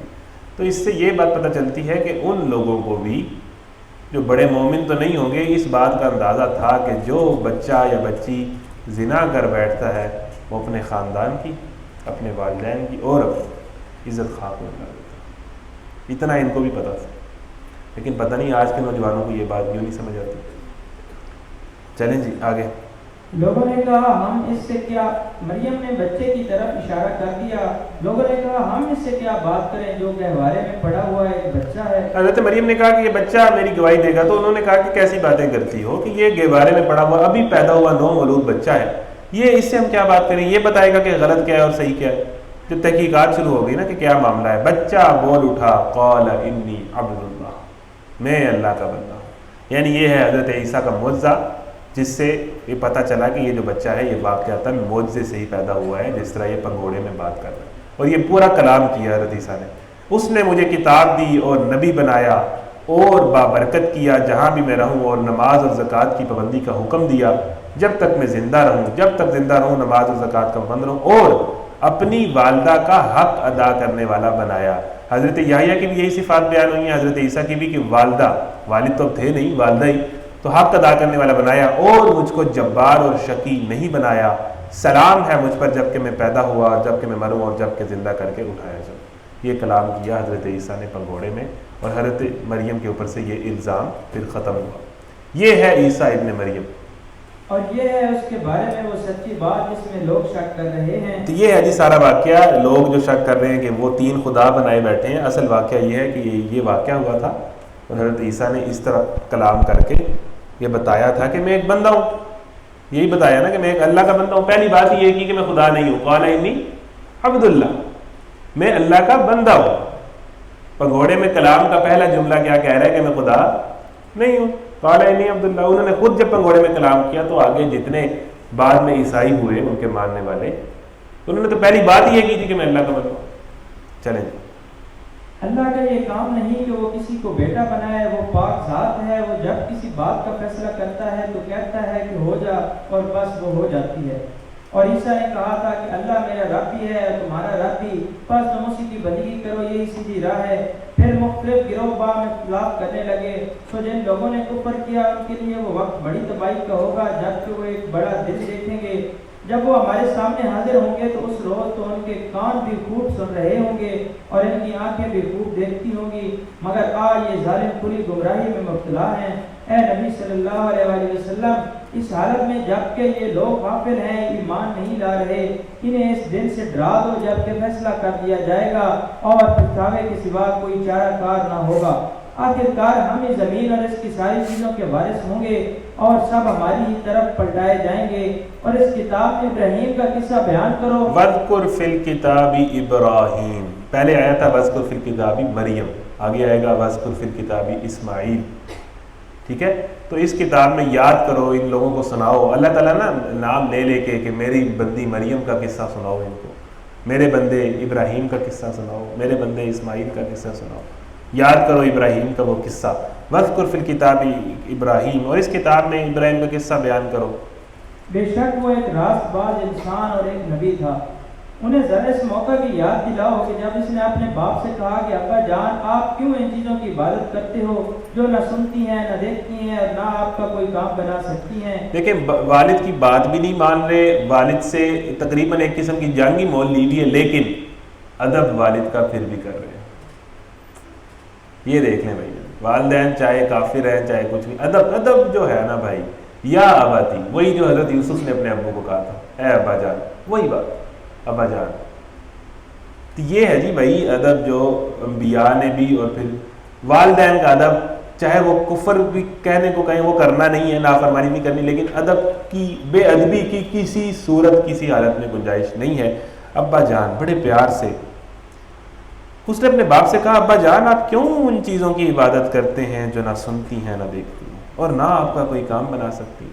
اب وہ بحث کر رہے ہیں ابا جان سے، ایک لاجیکل بحث کر رہے ہیں کہ ابا جان تھوڑا سا سوچیں، مطلب آپ اتنے بڑے وزیر ہیں، بت بناتے ہیں، مطلب کبھی آپ نے سوچا ہے کہ یہ آپ کی باتیں سنتے ہیں، مطلب کس طرح کے کام آپ کر رہے ہیں؟ ابا جان میرے پاس ایک ایسا علم آیا ہے جو آپ کے پاس نہیں آیا، آپ میرے پیچھے چلیں، میں آپ کو سیدھا راستہ بتاؤں گا۔ ابا جان لا تعبد الشیطان، اے ابا جان آپ شیطان کی بندگی نہ کریں۔ کیا ہم اپنے دوستوں کو، اپنے رشتہ داروں کو، اپنے گھر والوں کے لیے یہی جذبات رکھتے ہیں؟ اتنے ہی فکر مند ہیں کہ یہ شیطان کی بندگی نہ کریں اپنے گھر؟ تو یہ جذبات دیکھیں نا، آپ شیطان کی بندگی نہ کریں، شیطان تو رحمان کا نافرمان ہے۔ ابا جان مجھے ڈر ہے کہ کہیں آپ رحمان کے عذاب میں مبتلا نہ ہو جائیں، مجھے ایک ہی ڈر ہے، میرا کوئی ذاتی فائدہ تو ہے کوئی، میں صرف یہ چاہتا ہوں کہ آپ میرے والد ہیں، میرا خون رشتہ ہے، آپ عذاب سے بچیں، آپ اللہ کے عذاب سے بچ جائیں، اللہ کی نافرمانی سے بچ جائیں۔ حسن معاویہ صاحب اگر باتیں چھوڑ دیں تو مہربانی ہوگی۔ ابا جان مجھے ڈر ہے کہ کہیں آپ رحمان کے عذاب میں مبتلا نہ ہو جائیں۔ اور شیطان کے ساتھ ہی بڑا خوبصورت مکالمہ ہے جس میں ادب بھی نظر آ رہا ہے، محبت بھی نظر آ رہی ہے، فکر بھی نظر آ رہی ہے کہ یہ میرے ابا جان جو ہیں، تلقین، تذکیر، سب کچھ اس ایک رکوع میں پوشیدہ ہے۔ باپ نے کہا، ابراہیم کیا تو میرے معبودوں سے پھر گیا ہے؟ اگر تو باز نہ آیا تو میں تجھے سنسار کر دوں گا، پس تو ہمیشہ کے لیے مجھ سے الگ ہو جائے، گھر سے نکال دے۔ اگر باز نہ آیا، ایک ہی آپشن ہے کہ میرا جب پتر بن کے رہنا ہے، یا جس دن میری محبت چاہیے تو یہی رستہ ہے جس رستے پہ میں، ورنہ نہیں، نکل جا گھر سے۔ یہ آسان نہیں ہوتا، یہ آسان نہیں ہوتا، یہ باتیں نہیں ہیں، یہ گھر سے نکالا جانا اور والد کی طرف سے، اور یہ ہر نبی کی سنت رہی ہے۔ اللہ کے نبی کو گھر سے نکالا گیا، مکہ سے نکالا گیا، حضرت ابراہیم کو سر تمام جن قوموں پر عذاب آیا وہ نبی وہاں سے نکل گئے، حضرت موسیٰ کو فرعون کے گھر سے نکال دیا گیا ہے جی۔ تو یہ راستہ ایسا ہے کہ دین کے معاملے میں جتنے سویئر کانسیکوینسز ہوں انبیاء نے برداشت کیے ہیں اور کر لینے چاہیے۔ اگر تو باز نہ آیا تو میں تجھے سنسار کر دوں گا، پس تو ہمیشہ کے لیے مجھ سے لگ۔ اچھا کتنے کیس ہیں لوگ اپنی محبت کے لیے گھر سے نکالے جاتے ہیں؟ کتنے ابوں نے اپنے بچوں کو نکالا ہے؟ کڑی پسند آ گئی ہے تو جی بس وہی چاہیے، کوئی محبت کے پیچھے تو گھر سے نکالا جاتا ہے نا، پھر بندہ نکلتا ہی ہے گھر سے ہے جی۔ میں وہ کس طرح سے کروں بیاں جو کیے گئے ہیں ستم یہاں، تو یہ اللہ کی محبت میں نکالے گئے۔ ابراہیم نے کہا جب گھر سے نکالا گیا ہے تب کیا کہہ رہے ہیں؟ سلام ہے آپ کو، میں اپنے رب سے دعا کروں گا کہ اللہ آپ کو معاف کرے۔ ابھی تک فکر ہے، جاتے جاتے بھی والد کی فکر ہے کہ اے اللہ آپ کو رب معاف کر دے، لیکن جب بعد میں اللہ نے منع کر دیا کہ وہ مشرک ہے۔ میرا رب مجھ پر بڑا ہی مہربان ہے، میں آپ لوگوں کو بھی چھوڑتا ہوں اور ان ہستیوں کو بھی جنہیں آپ لوگ خدا کو چھوڑ کر پکارا کرتے ہیں، میں تو اپنے رب ہی کو پکاروں گا، امید ہے کہ میں اپنے رب کو پکار کے نامراد نہ رہوں گا۔ چلیں، پس جب وہ لوگوں سے اور ان کے معبودان غیر اللہ سے جدا ہو گیا تو ہم نے اس کو اسحاق اور یعقوب جیسی اولاد دی اور ہر ایک کو نبی بنایا اور ان کو اپنی رحمت سے نوازا اور ان کو سچی نام وحی عطا کی۔ اور ذکر کرو اس کتاب میں موسیٰ علیہ السلام وَاذْكُرْ کا، فِي الْكِتَابِ موسیٰ، وہ ایک چیدہ شخص تھا اور رسول نبی تھا۔ چیدہ کیا ہے؟ اصل میں لفظ مخلص استعمال ہوئے جس کے معنی ہے خالص کیا ہوگا، یعنی چنیدہ، سمجھ لیں آپ۔ مطلب یہ ہے کہ حضرت موسیٰ ایک ایسے شخص تھے جن کو اللہ تعالیٰ نے خالص اپنا کر لیا تھا۔ بات نہ کریں جی بھائی جان، عبد الواسع صاحب مہربانی فرمائیں، اور جو لوگ بات کر رہے ہیں چلیں ہم نے اس کو طور کے دائنی جانب سے پکارا اور راز کی گفتگو سے اس کو تقرب عطا کیا اور اپنی مہربانی سے اس کے بھائی ہارون علیہ السلام کو نبی بنا کر اسے مددگار کے طور پر دیا۔ اور اس کتاب میں اسماعیل علیہ السلام کا ذکر کرو، وہ وعدے کا سچا تھا اور رسول نبی تھا، وہ اپنے گھر والوں کو نماز اور زکوٰۃ کا حکم دیتا تھا اور اپنے رب کے نزدیک ایک پسندیدہ انسان تھا۔ ہم نے تو یہ شعر سنا نا، وہ فیضان نظر تھا یا کہ مکتب کی کرامت تھی، سکھائے کس نے اسماعیل کو آداب فرزندی۔ تو یہاں پر آداب ہسبینڈی بھی دیکھ لیں، ہسبینڈ کے طور پہ کیا آداب تھے اور گھر کے سربراہ کے طور پر کیا آداب تھے کہ وہ اپنے گھر والوں کو نماز اور زکوٰۃ کا حکم دیتے ہیں۔ والد کی، والدین کی بڑی ذمہ داری ہے کہ اپنے گھر میں نماز کا ایسا ماحول بنا دیں کہ کنسیپٹ ہی نہ ہو کہ نماز چھوڑی بھی جاتی، کنسیپٹ ہی نہ ہو بچوں کو کہ نماز چھوڑی بھی جا سکتی ہے، یعنی یہ بھی ہو سکتا ہے۔ اس طرح کا ماحول گھروں میں دین کے حوالے سے ہونا چاہیے۔ تو یہ اپنے گھر والوں کو نماز اور زکوٰۃ کا حکم دیتے تھے اور اپنے رب کے نزدیک ایک پسندیدہ انسان تھا۔ اور ذکر کرو اس کتاب میں ادریس کا، آگے وہ ایک راست باز انسان اور ایک نبی تھا اور اسے ہم نے بلند مقام پر اٹھایا تھا۔ یہ وہ پیغمبر ہیں جن پر اللہ نے انعام فرمایا آدم کی اولاد میں سے اور ان لوگوں کی نسل سے جنہیں ہم نے نوح کے ساتھ کشتی پر سوار کیا تھا، اور ابراہیم کی نسل سے اور اسرائیل کی نسل سے، اور یہ ان لوگوں میں سے تھے جن کو ہم نے ہدایت بخشی اور برگزیدہ کیا۔ ان کا حال یہ تھا کہ جب رحمان کی آیات ان کو سنائی جاتی تو وہ روتے ہوئے سجدے میں گر جاتے۔ انسانوں کا یہ حال تھا کہ جب اللہ کی کتاب ان کو سنائی جاتی تھی تو وہ روتے ہوئے سجدے میں گر جاتے تھے۔ یہ حدیث بھی ہے کہ جو شخص، اللہ تعالیٰ اس شخص کو اپنے عرش کے سائے میں جگہ دے گا جس کو تنہائی میں اللہ یاد آیا اور اللہ کی یاد سے یا اپنی گناہوں کی شرمندگی سے اس کی آنکھ سے آنسو نکل آئے۔ تو یہ جو رب کی یاد میں بہایا ہوا آنسو ہے نا، یہ آنسو نہیں ہے بھائی، یہ موتی ہے، اس کا بڑا وزن ہے، یہ جتنے نکل جائیں اتنا اچھا ہے، ٹھیک ہے۔ تو یہ جب اللہ کی یاد ان کو سنائی جاتی تھی تو روتے ہوئے سجدے میں گر جاتے تھے۔ یہاں پر سجدہ بھی ہے واجب۔ چلے جی، پھر ان کے بعد وہ ناخلف لوگ ان کے جانشین ہوئے جنہوں نے نماز کو ضائع کیا اور خواہشات نفس کی پیروی کی۔ نماز کو ضائع کرنا اور بے حیائی کا کوئی خاص ہی کنیکشن ہے، ٹھیک ہے جی۔ ان نماز برائی اور بے حیائی سے روکتی ہے، 21ویں پارے کی آیت ہے پہلی۔ تو یہ جی انہوں نے ان کا جنہوں نے نافرمانی کی وجہ کیا تھی؟ نماز کو ضائع کیا اور خواہشات نفس کی پیروی کی۔ یہ سستی ہے نا، اور کام ہی ہے، یہ فیس بک اور وہ ٹی وی ہے جو نماز نہیں پڑھنے دیتا۔ بس قریب ہے کہ وہ گمراہی کے انجام سے دوچار ہوں۔ البتہ جو توبہ کر لیں تو جو ہوا سو ہوا، ایمان لے آئیں اور اس کے بعد صرف ایمان نہ لائیں، نیک عملی اختیار کر لیں، وہ جنت میں داخل ہوں گے، ان کی ذرہ برابر حق تلفی نہ ہوگی۔ چلیں جی، ان کے لیے ہمیشہ رہنے والی جنتیں ہیں جن کا رحمان اپنے بندوں سے درد کرتا وعدہ کر رکھا ہے، اور یقیناً یہ وعدہ پورا ہو کر رہنا ہے۔ وہاں کوئی بےہودہ بات نہ سنیں گے، جو کچھ بھی سنیں گے ٹھیک ہی سنیں گے۔ اچھا ایک یہ پوائنٹ، اللہ تعالیٰ نے جنتیوں کو انعام دیے ہیں، حوریں ملیں گی، ہم خوش ہو جاتے ہیں، کیا بات ہے۔ اچھا جی، جس فروٹ پہ ہاتھ رکھیں گے وہ جناب گر کے آپ کے سامنے حاضر ہو جائے گا، جس پرندے پہ نظر پڑے گی وہ روسٹ بن کے، سبزی بن کے آپ کے سامنے آ جائے گا، شراب کی نہر، دودھ، یہ سارے انعام سن کے ہم کہتے ہیں کیا بات ہے، بڑا مزہ آتا ہے ہمیں۔ اب یہ ایک ایسا انعام ہے کہ وہاں وہ کوئی بےہودہ بات نہ سنیں گے، تو یہ تو آج کے نوجوانوں کے لیے انعام تو نہیں ہے، یہ تو مشکل کام ہے۔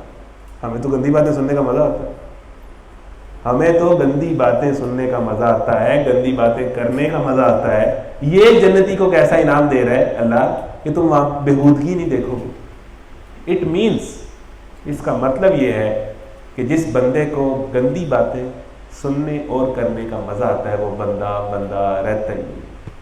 یہ بندوں سے بات ہو رہی ہے،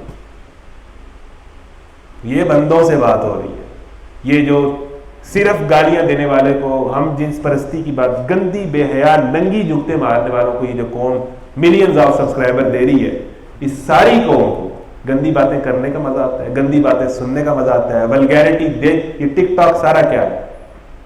تو یہ انعام دے رہا ہے اللہ تعالیٰ ایک انسان کو کہ انسان فطری طور پر بےہودگی کو پسند نہیں کرتا۔ تو اگر آپ بےہودگی کو پسند کرتے ہیں تو پھر آپ انسان ہی نہیں۔ بڑا اہم پوائنٹ ہے کہ جنت کے انعاموں میں سے ایک انعام ہے کہ وہاں بےہودہ، ولگر، فضول، گندی باتیں سننے کو نہیں ملے گی، نہ کریں گے لوگ۔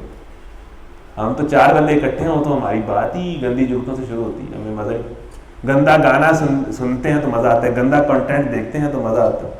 ٹھیک ہے جی. تو یہ بیہودہ باتوں سے ریپ سانگز آپ کے بھرے پڑے ہیں.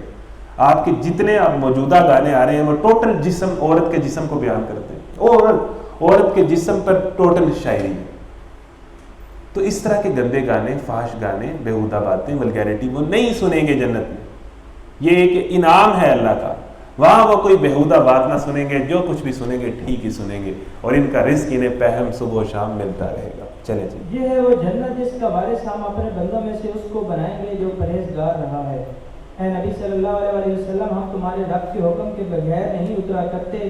جو کچھ ہمارے آگے ہے اور جو کچھ پیچھے ہے اور جو کچھ اس کے درمیان میں ہے, ہر چیز کا مالک وہی ہے اور تمہارا رب بھولنے والا نہیں ہے. وہ رب ہے آسمانوں کا اور زمین کا اور ان ساری چیزوں کا جو زمین و آسمان کے درمیان ہے.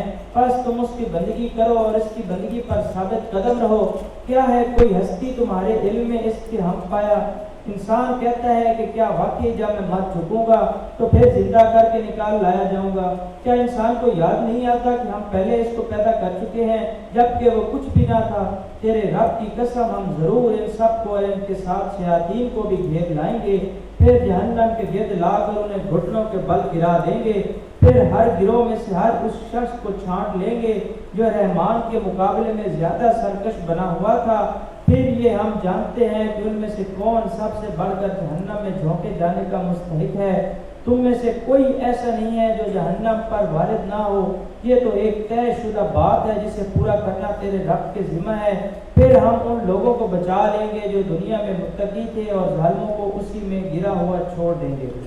ان لوگوں کو جب ہماری کھلی کھلی آیات سنائی جاتی ہیں تو انکار کرنے والے ایمان لانے والوں سے کہتے ہیں, بتاؤ ہم دونوں گروہوں میں سے کون بہتر حالت میں ہے اور کس کی مجلسیں زیادہ شاندار ہیں؟ ہاں جی, یہ اسی چیزوں سے یہ بحث کرتے تھے نا کہ کس کی مجلسیں, کس کی کمپنیاں, کس کی جناب اٹھک بیٹھک جو ہے وہ زیادہ ٹھاٹ باٹ اور زیادہ شاندار ہے. تو اگر ادھر ہماری شاندار ہے تو اس کا مطلب ہے ہم ادھر بھی کامیاب ہیں, ادھر بھی, یعنی ان کا معیار وہی مادہ پرستانہ ہی تھا سکسیس کو پرکھنے کا. چلیں. حالانکہ ان سے پہلے ہم کتنی ہی ایسی قوموں کو ہلاک کر چکے ہیں جو ان سے زیادہ سر و سامان رکھتی تھی اور ظاہری شان و شوکت میں ان سے بڑی ہوئی تھی.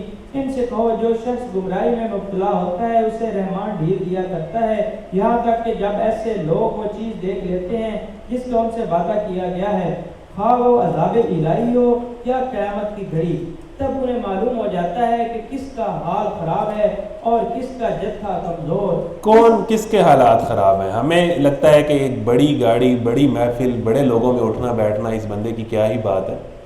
تو یہ تو ظاہری چیزیں ہیں, ان پہ سکسیس کا کوئی معیار نہیں ہے. سکسیس تو ایمان پر ہے, اعمال صالح پر ہے, تب انہیں معلوم ہوگا کہ کس کے حال خراب ہیں اور کس کا جتھا کمزور ہے.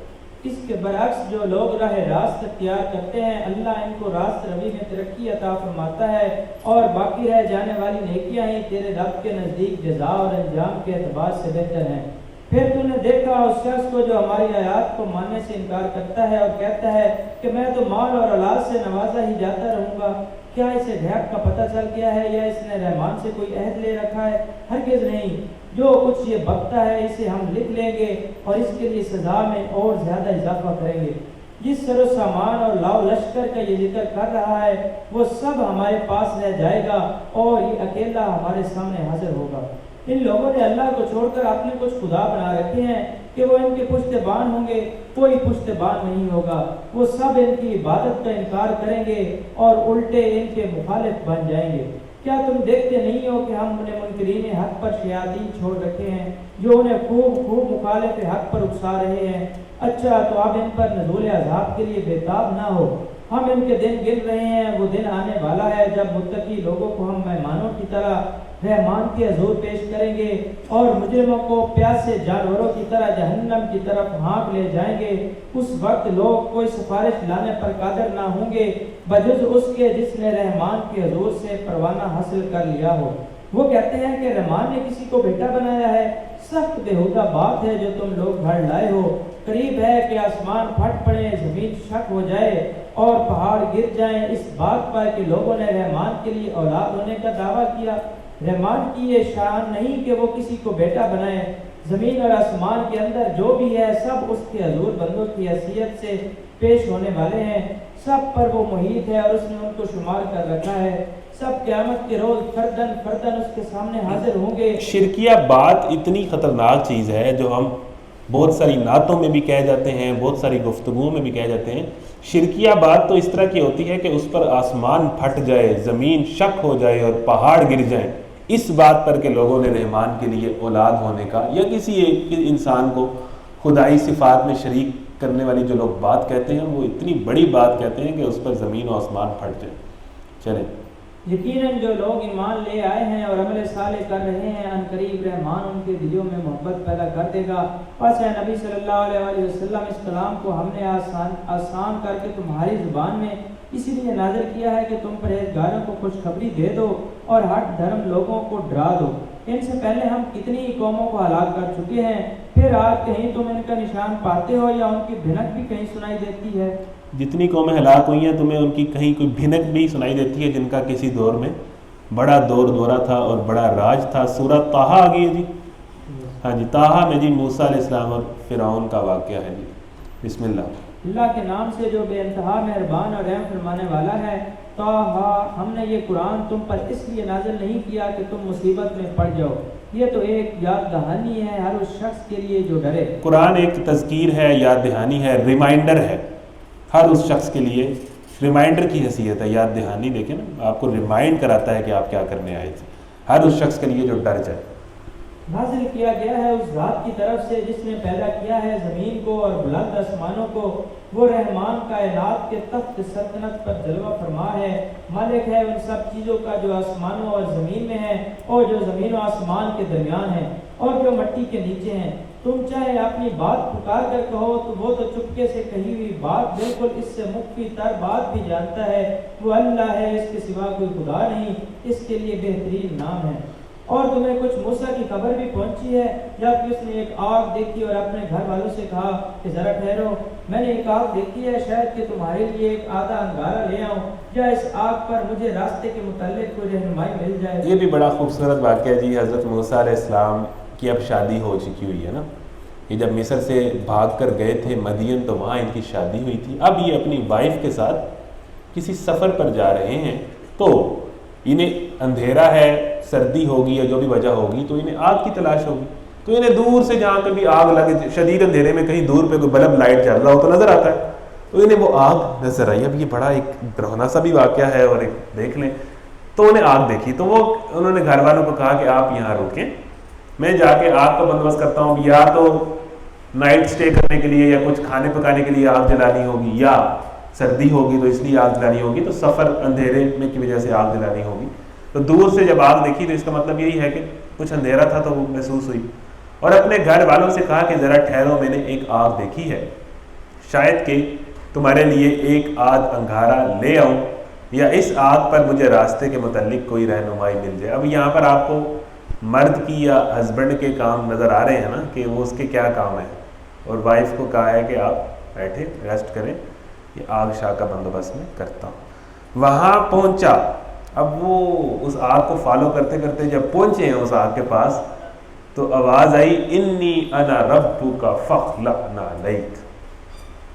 اب آپ تھوڑا سا محسوس کریں کہ اندھیرے میں آپ کو کوئی آواز آ جائے، چلو یہ نہ آئے، کوئی آواز آ جائے تو انسان کے ساتھ کیا ہوتا ہے؟ یعنی یہ تو اب اندھیرا جنگل اور اس میں وہ دور یعنی دیکھ لیں نا، اللہ تعالیٰ نے محبوب سے ملاقات کرنے کے لیے ایک تو سائن دیا ہے، پھر وہاں پر اکیلا ان کو طلب کیا ہے نا، اکیلے ملاقات ہونا، تو یہ ایک بڑی خوبصورت واقعہ ہے جو موسیٰ علیہ السلام اور اللہ کی محبت کی بھی ایک پوری داستان ہے، اور ایک یہ پوری ملاقات ہے، ایک میٹنگ ہے، فرسٹ میٹنگ جو ہے حضرت موسیٰ کی اور اللہ کی۔ اب اس اندھیرے میں جو پہنچے ہیں آپ کے پاس تو ایک دم آواز آتی ہے، اب وہ کتنی بھاری اور گرجدار آواز ہوگی، یا وہ اللہ کی جو آواز ہے یا جس طرح کی بھی، یا موسیٰ انی انا ربک فاخلع نعلیک، اے موسیٰ میں ہی تیرا رب ہوں، جوتیاں اتار دے۔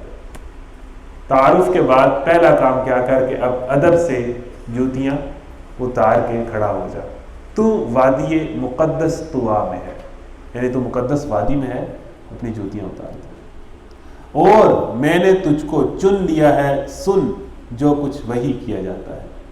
اننی انا اللہ، میں ہی اللہ ہوں، یہ آواز آ رہی ہے، میرے سوا کوئی خدا نہیں، پس تو میری بندگی کرو اور میری یاد کے لیے نماز قائم کر۔ یعنی اگر اللہ کو آپ سمجھیں کہ آج آپ کو اللہ کی آواز آ جائے تو اللہ کی بھئی یہی آواز ہے کہ دو کام کرو، میرے علاوہ کسی کی بندگی نہ کرو اور نماز پڑھو۔ اگر آج آپ کو اللہ کی آواز آئے تو کیا آپ اللہ کی آواز پر عمل کر رہے ہیں؟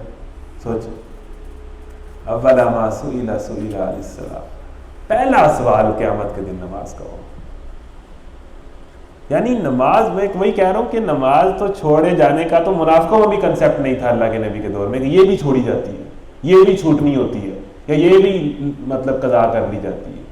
نماز تو اتنی بیسک چیز ہے، اتنی ابتدائی چیز ہے کہ ایک بندہ یہاں پر نہیں ہے تو وہ سمجھے کوئی نہیں ہے، کہیں بھی نہیں ہے۔ الصلاۃ عماد الدین، نماز دین کا ستون ہے، جس نے اس کو قائم کیا اس نے دین کو قائم کیا، جس نے اس کو ڈھا دیا اس کا سارا دین عمارت ہے، وہ پھر کہیں بھی نہیں۔ جتنی مرضی نیکیاں کر لیں، 700 دفعہ ذکر کہتے ہیں آیا ہے، 20 دفعہ ایک عام آئے ہیں نماز کے قرآن میں۔ اب دیکھ لیں پہلی بات اللہ نے کیا کہی، اے موسیٰ میری بندگی کر اور میری یاد کے لیے نماز قائم کر۔ ان الساعۃ آتیۃ اکاد اخفیہا، قیامت کی گھڑی ضرور آنے والی ہے۔ یہی اللہ کا پیغام ہے کہ بندو آئے ہو میرے پاس واپس آنا ہے تو تیاری کر کے آنا، بس یہی اللہ کا پیغام۔ میں اس کا وقت مخفی رکھنا چاہتا ہوں تاکہ ہر نفس اپنی صحیح کے مطابق بدلہ پائے۔ میں نہیں بتانا چاہتا کہ اب آپ کو پتہ چل جائے کہ اس دن اس ٹائم پہ قیامت ہے تو اس سے تو 1 سال پہلے آپ نیک ہو جائیں، یا آپ کو پتہ چل جائے کہ میری موت جو ہے وہ فلانے مئی کی فلانی ڈیٹ کو فلانے سال کو ہے تو اس سے 1 سال پہلے تو آپ حاجی ہو جائیں نا۔ تو یہ تو اللہ نہیں بتائے گا کہ موت کب ہے اور قیامت کب ہے، یہ تو بندے کا امتحان لینا ہے کہ بندہ کیا کر رہا ہے دنیا میں، تاکہ ہر متنفس اپنی صحیح کے مطابق بدلہ پائے۔ پس کوئی ایسا شخص جو اس پر ایمان نہیں لاتا اور اپنی خواہش نفس کا بندہ بن گیا ہے، اگر آپ کو اللہ کی آواز آئے تو دوسری بات اللہ آپ سے یہ کہہ رہا ہے، خواہش نفس کا بندہ نہ بننا۔ جو اس پر ایمان نہیں لاتا اور اپنی خواہش نفس کا بندہ بن گیا ہے، تجھ کو اس گھڑی کی فکر سے نہ روک دے ورنہ تم ہلاکت میں پڑ جائے گا۔ یعنی ہر لمحے نفسانی خواہش بیسیکلی ہمیں بھلا دیتی ہے کہ ہم نے اللہ کے پاس جانا ہے اور اپنے عمل کا حساب دینا ہے، ورنہ تم ہلاکت میں پڑ جائے گا۔ اور اے موسیٰ، اب دیکھیں اب کنورسیشن بڑھ رہی ہے، ابتدائی بات ہو گئی ہے کہ میں خدا ہوں، میری بندگی کر، نماز پڑھ، اللہ سے ڈر، خواہش نفس کی پیروی نہ کر، وغیرہ وغیرہ۔ یا تمہیں دنیا کی رنگینیاں یا ایسے لوگ جو خواہش نفس کے بندے ہیں تمہیں اللہ کی یاد سے نہ روک سکے۔ اے موسیٰ یہ تیرے ہاتھ میں کیا ہے؟ یہ ایک نارمل کنورسیشن ہو رہی ہے۔ موسیٰ نے جواب دیا، یہ میری لاٹھی ہے، اس پر ٹیک لگا کر چلتا ہوں، اس سے اپنی بکریوں کے لیے پتے جھاڑتا ہوں، اور بھی بہت سے کام ہیں جو اس سے لیتا ہوں۔ ہم نے جن استاد سے پڑھا قرآن تو انہوں نے اس آیت کی تفسیر میں یہ کہا کہ حضرت موسیٰ یہ بھی تو کہہ سکتے تھے کہ یہ میری لاٹھی ہے، بس بات مک گئی۔ اللہ کو نہیں پتا لاٹھی سے کیا ہوتا ہے، لاٹھی سے بکریاں چرائی جاتی ہیں یا لاٹھی سے جو ہے وہ ٹیک لگائی جاتی ہے یا سہارا بنایا جاتا ہے، تو اللہ کو نہیں پتا کہ لاٹھی سے کیا ہوتا ہے۔ لیکن حضرت موسیٰ نے اتنا کچھ بتایا کیونکہ وہ چاہتے تھے کہ میں اللہ سے باتیں کرتا جاؤں تجھ سے گفتگو دیر تک چلے ہیں، اسی لیے تیری ہر بات سے اختلاف کیا، ان کو الجھا کے کچھ سوالوں میں نے جی بھر کے ان کو دیکھ لیا ہے جی۔ پھر اس کے بعد فقط اس شوق میں پوچھی تھی ہزاروں باتیں، میں تیرا حسن تیرے حسن بیان تک دیکھوں، یعنی میں نے تم سے بہت ساری باتیں صرف اس لیے کی تھی کہ میں تیرے حسن کو دیکھنا چاہتا تھا۔ تو غیر ضروری باتیں بھی ہو سکتی ہیں جب بات کرنے کا دل ہو رہا۔ تو موسیٰ نے جواب دیا، یہ میری لاٹھی ہے، اس پر ٹیک لگا کر چلتا ہوں، اس سے اپنی بکریوں کے لیے پتے جھاڑتا ہوں، اور بھی بہت سے کام ہیں جو اس سے لیتا ہوں۔ فرمایا پھینک دے اس کو موسیٰ۔ اس نے پھینک دیا اور یکایک وہ ایک سانپ تھی جو دوڑ رہا تھا۔ فرمایا پکڑ لے، اب اس سانپ کو پکڑ لے اور ڈر نہیں، ہم اسے پھر ویسا ہی کر دیں گے جیسی یہ تھی۔ اب اللہ تعالیٰ دیکھیں نا کہہ رہے ڈرنا نہیں، جس طرح ایک بالکل بچہ ہو اور باپ اسے کہے کہ بیٹا ڈرنا نہیں، مطلب کر لو کوئی مسئلہ نہیں، تو یہ بالکل اسی طرح کا کلام ہے ایک بندے اور خدا کا، کہ ڈر نہیں، اس کو پکڑ لے، جب تو اس کو پکڑے گا تو یہ سانپ نہیں ہوگی، یہ دوبارہ لاٹھی بن جائے گی۔ فرمایا پکڑ لے اس کو اور ڈر نہیں، ہم اسے پھر ویسے ہی کر دیں گے جیسے یہ تھی، اور ذرا اپنا ہاتھ اپنی بغل میں دبا، چمکتا ہوا نکلے گا بغیر کسی تکلیف کے۔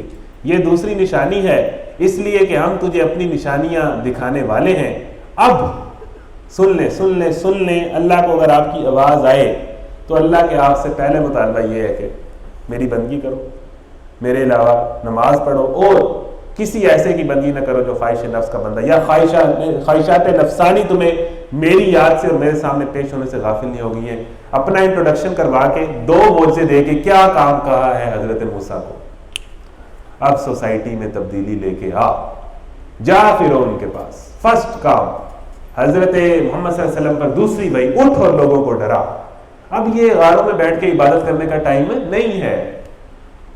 اب جب دین کی پہلی اب نافرمانوں کو روکا جائے گا، اب دین کا قیام ہوگا اور دین کا ابلاغ ہوگا۔ پہلا کام اب تو فرعون کے پاس جا، کیونکہ وہ سرکش ہو گیا ہے کہ جو حکومت ہے اس ٹائم مصر کی ماڈرن سیولائزیشن ہے، جہاں سے جو بالکل جس نے پوری دنیا کو اپنے کنٹرول میں کیا ہے اور بے حیائی اور کفر اور ورلڈ آرڈر وہ چلا رہی ہے، جا کے اس کو للکار۔ پہلا کام، دین کی پہلی منزل نماز، خواہشات نفس سے نجات اور جہاد، اللہ کا اعلان۔ یہ ہے جی سارا دین۔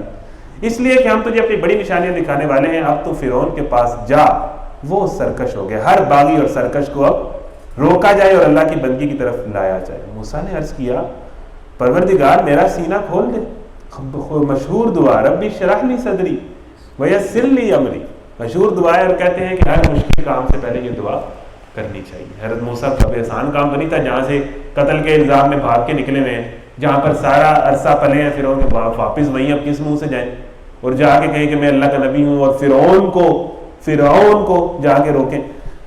موسیٰ نے عرض کیا پروردگار میرا سینہ کھول دے میرے لیے میرے کام کو۔ یہ نہیں کہا کہ اللہ جی نہیں ہوگا، یہ کیسے ہوگا، اتنا مشکل حکم، اللہ تعالیٰ اتنے مشکل حکم دیتا ہے۔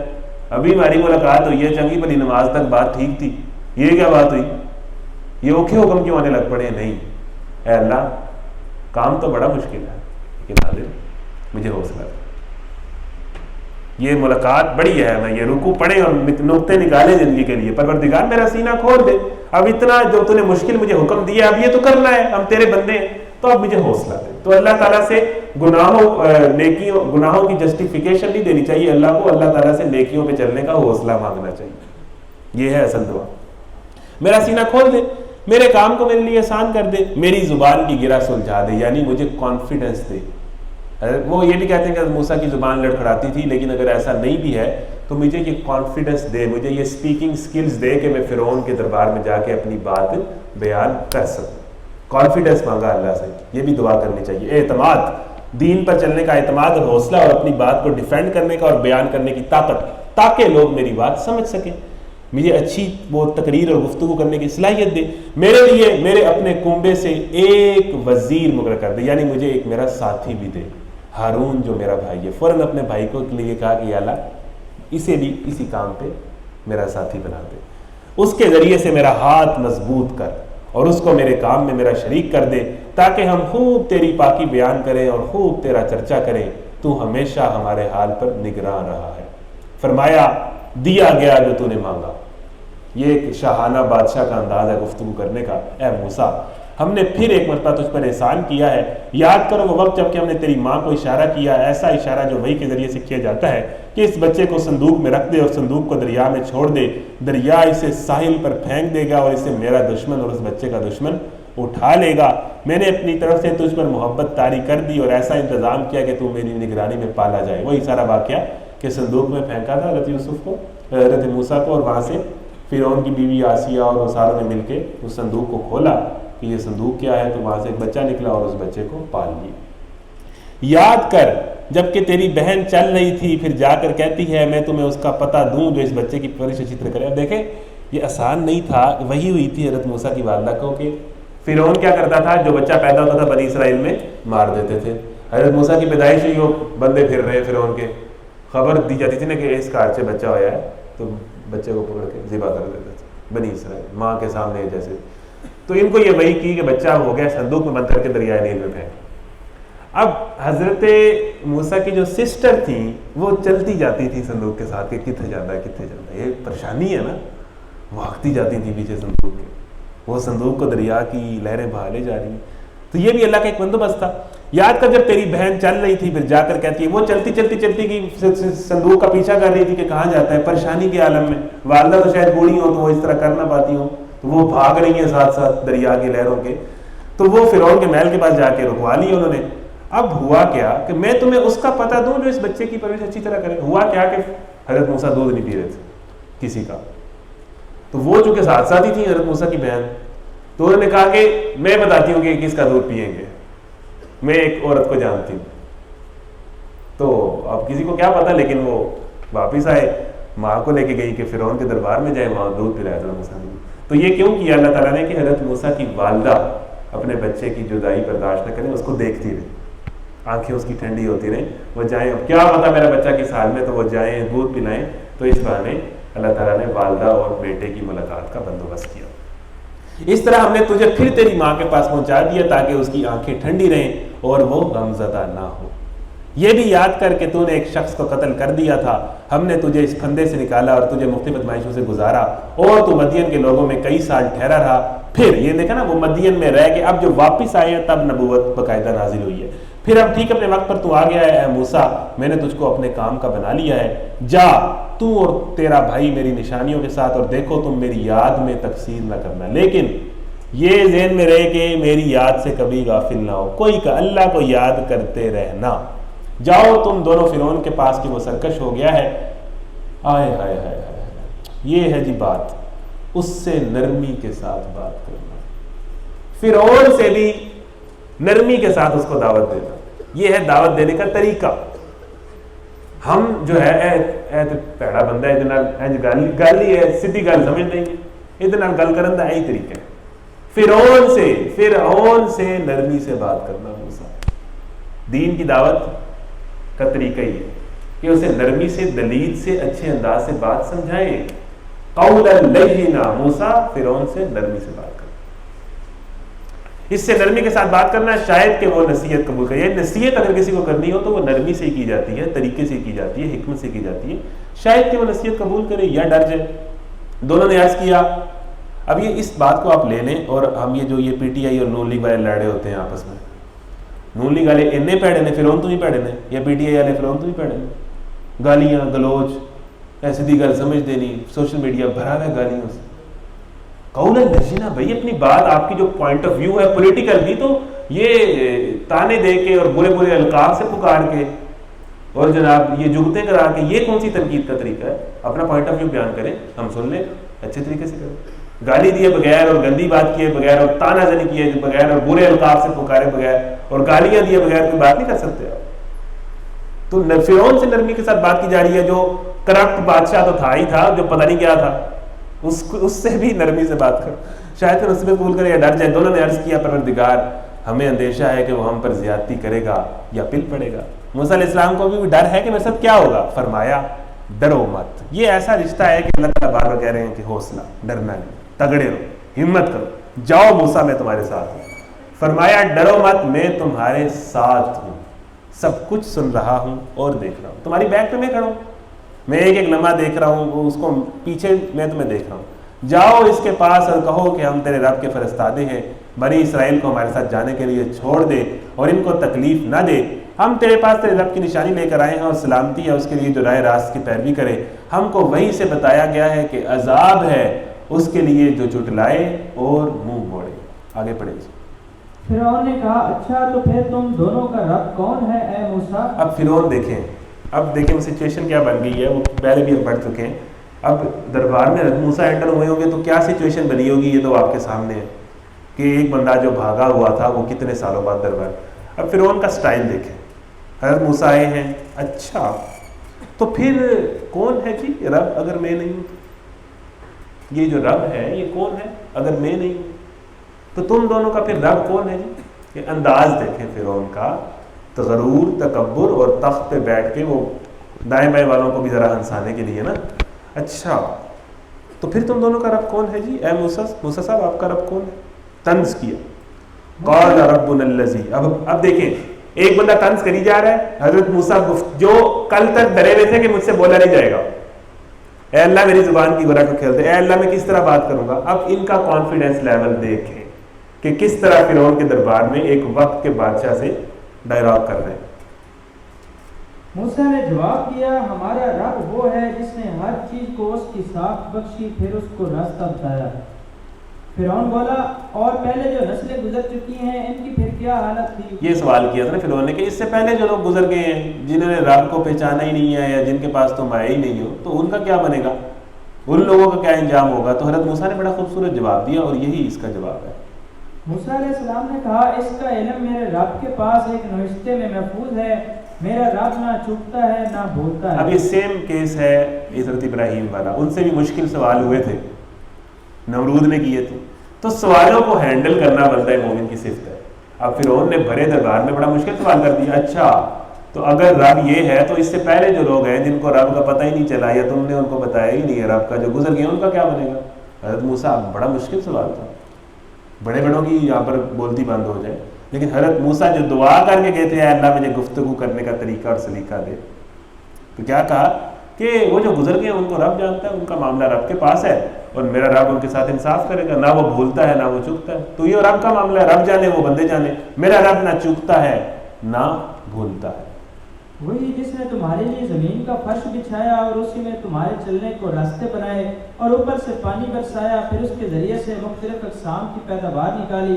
کھاؤ اور اپنے جانوروں کو بھی چراؤ, یقیناً اس میں بہت سی نشانیاں ہیں عقل رکھنے والوں کے لیے. یعنی یہی طریقہ ہوتا ہے, یعنی کسی بندے کو آپ نے دعوت دینی ہے تو یہی بھئی اس دنیا پہ غور کرو اور اس نتیجے میں پہنچو کہ اس کائنات کا کوئی خدا ہے جو یہ اتنے سارے کام کر رہا ہے. اور یہ بات بھی کہ پچھلے لوگوں کا جو ہونا تھا, میں تو تمہارے پاس آ گیا ہوں اللہ کا پیغام لے کے, تو تمہارے اوپر اب فرض ہے کہ میری بات مانو. اسی زمین سے ہم نے تم کو پیدا کیا, اسی میں ہم تمہیں واپس لے جائیں گے اور اسی سے تم کو دوبارہ نکالیں گے. کہتے ہیں کہ جب مردے کو دفن کیا جا رہا ہو تو یہ آیت پڑھنی چاہیے. جب مٹی پھینک رہے ہوتے ہیں نا قبر میں, اسی مٹی سے تمہیں پیدا کیا, اسی مٹی میں تمہیں جانا, اسی مٹی سے تمہیں دوبارہ نکالیں گے. منہا خلقناکم وفیہا نعیدکم ومنہا نخرجکم تارۃ اخری. ہم نے فرعون کو اپنی سبھی نشانیاں دکھائی مگر وہ جھٹلائے چلا گیا اور نہیں مانا. کہنے لگا اے موسیٰ کیا تو ہمارے پاس اس لیے آیا ہے کہ اپنے جادو کے زور سے ہم کو ہمارے ملک سے نکال باہر کرے. وہی بات کہ یہ حکومت کے خلاف سازش کرنے آیا ہے, حکومت ہماری حکومت کو گرانا چاہتا ہے جادو کے زور سے جو اس نے معجزے دکھائے ہیں جادو. اچھا ہم بھی تیرے مقابلے میں ویسا ہی جادو لاتے ہیں, طے کر لے کب اور کہاں مقابلہ کرنا ہے, نہ ہم اس قرارداد سے پھریں گے اور نہ تو پھرنا. لے جی میں اب سپیڈ چھوڑنے لگا ہوں اور میں نے مقابلہ اسپارا, ٹھیک ہے 10 منٹ کے اندر اندر. تو اب آپ نے میرے ساتھ ایکسیلریٹر پہ نا آپ نے میرے ساتھ رہنا ہے, میں اب سپیڈ چھوڑنے لگا ہوں. اعوذ باللہ بسم اللہ. یہ واقعہ چونکہ ہم پڑھ چکے ہیں فرعون والا. کھلے میدان میں سامنے آ جا. موسیٰ نے کہا جشن کا دن طے ہوا اور دن چڑھے لوگ جمع ہو, یعنی ایک ایسا دن مقرر کیا گیا جس میں کوئی تہوار تھا, لوگ اکٹھے ہوتے تھے, جشن کا کوئی دن تھا, کوئی ان کی یعنی کوئی عید کے موقع پر جو اسپیشل مووی چلنی تھی نا, یہ وہ سین تھا. یہ کوئی جشن کے دن, تہوار کے دن یہ مقابلہ ہوگا موسیٰ اور جادوگروں کا. فرعون نے پلٹ کر اپنے سارے ہتھ کنڈے جمع کیے, مقابلے میں آ گیا. موسیٰ نے ان موقع پر گورے مقابل کو مخاطب کر کے کہا کہ شامت کے مارو, جھوٹی تہمتیں باندھو اللہ پر, نہ باندھو اللہ پر, ورنہ وہ ایک سخت عذاب تمہارا ستیہ ناش کر دے گا. جھوٹ جس نے بگڑا وہ نامراد ہوا. دیکھ لیں وہ موسیٰ جو کل تک اللہ تعالیٰ سے کانفیڈنس کی دعا کر رہے ہیں, آج 1 مین آرمی بن کے جو فرعون سے بات کرتے ہوئے کہتے ہیں اللہ جی کیا ہوگا, آج پورے مصر کو مخاطب کر رہے ہیں. یہ اس طرح کانفیڈنس دیتا ہے اللہ اپنے بندوں کو جب وہ اس کے رستے پہ چلتے ہیں کہ اب پورے مصر کے مخاطب کر کے, جادوگروں کو مخاطب کر, اور شامت کے مارو. کانفیڈنس لیول دیکھیں آسمان پہ پہنچا کہ تم نہ باندھو اللہ پر الزام ورنہ تمہارا ستیہ ناش کر دے گا. جھوٹ جس نے بگڑا وہ نامراد ہوا. یہ سن کر ان کے درمیان اختلاف رہا. اب یہ حضرت موسیٰ کی للکار سن کے نا, اکیلا بندہ ہو سامنے 10,000 بندہ ہو تو بندہ تو ڈر جاتا ہے.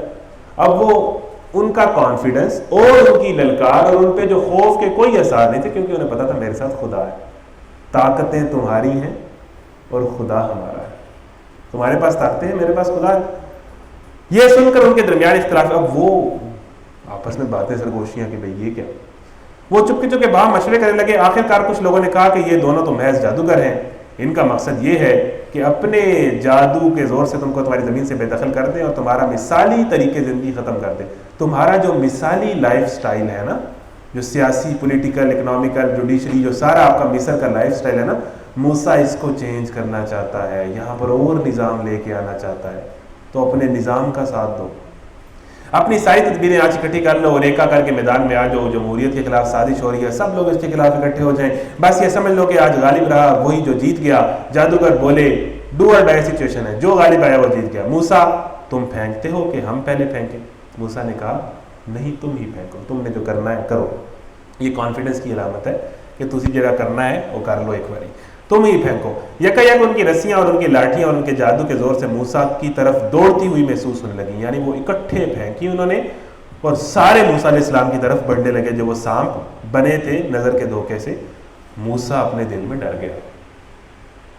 بندہ تو پھر بندہ ہی ہوتا ہے. موسیٰ اتنے سارے سانپ اکٹھے بنتے دیکھ کے اور اپنی طرف آتا دیکھ کے ڈر گئے.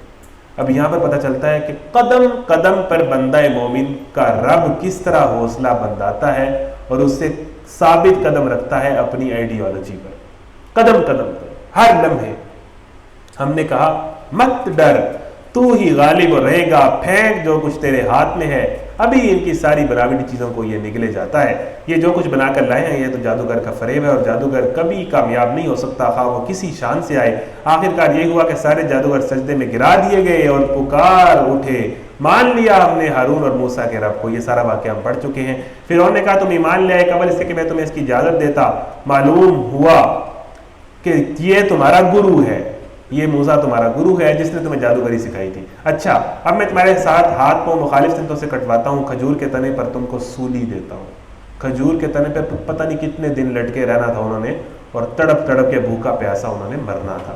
پھر تمہیں پتہ چل جائے گا کہ ہم دونوں میں سے کس کا عذاب زیادہ سخت ہے اور دیر پائے.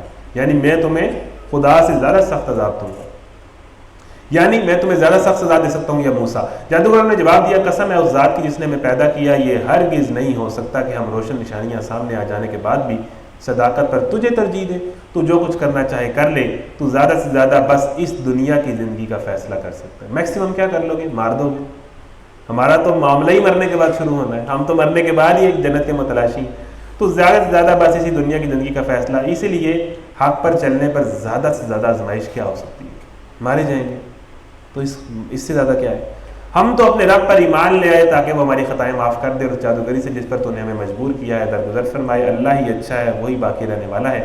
حقیقت یہ ہے کہ جو مجرم بن کر اپنے رب کے حضور حاضر ہوگا اس کے لیے جہنم ہے جس میں وہ نہ جیے گا نہ مرے گا, اور جو اس کے حضور مومن کی حیثیت سے حاضر ہوگا جس نے نیک عمل کیے ہوں گے. ایسے لب سب لوگوں کے لیے بلند درجے ہیں, سدا بہار باغ ہیں جن کے نیچے نہریں بہ رہی ہوں گی, ان میں وہ ہمیشہ رہیں گے. یہ جزا ہے اس شخص کی جو پاکیزگی اختیار کرے.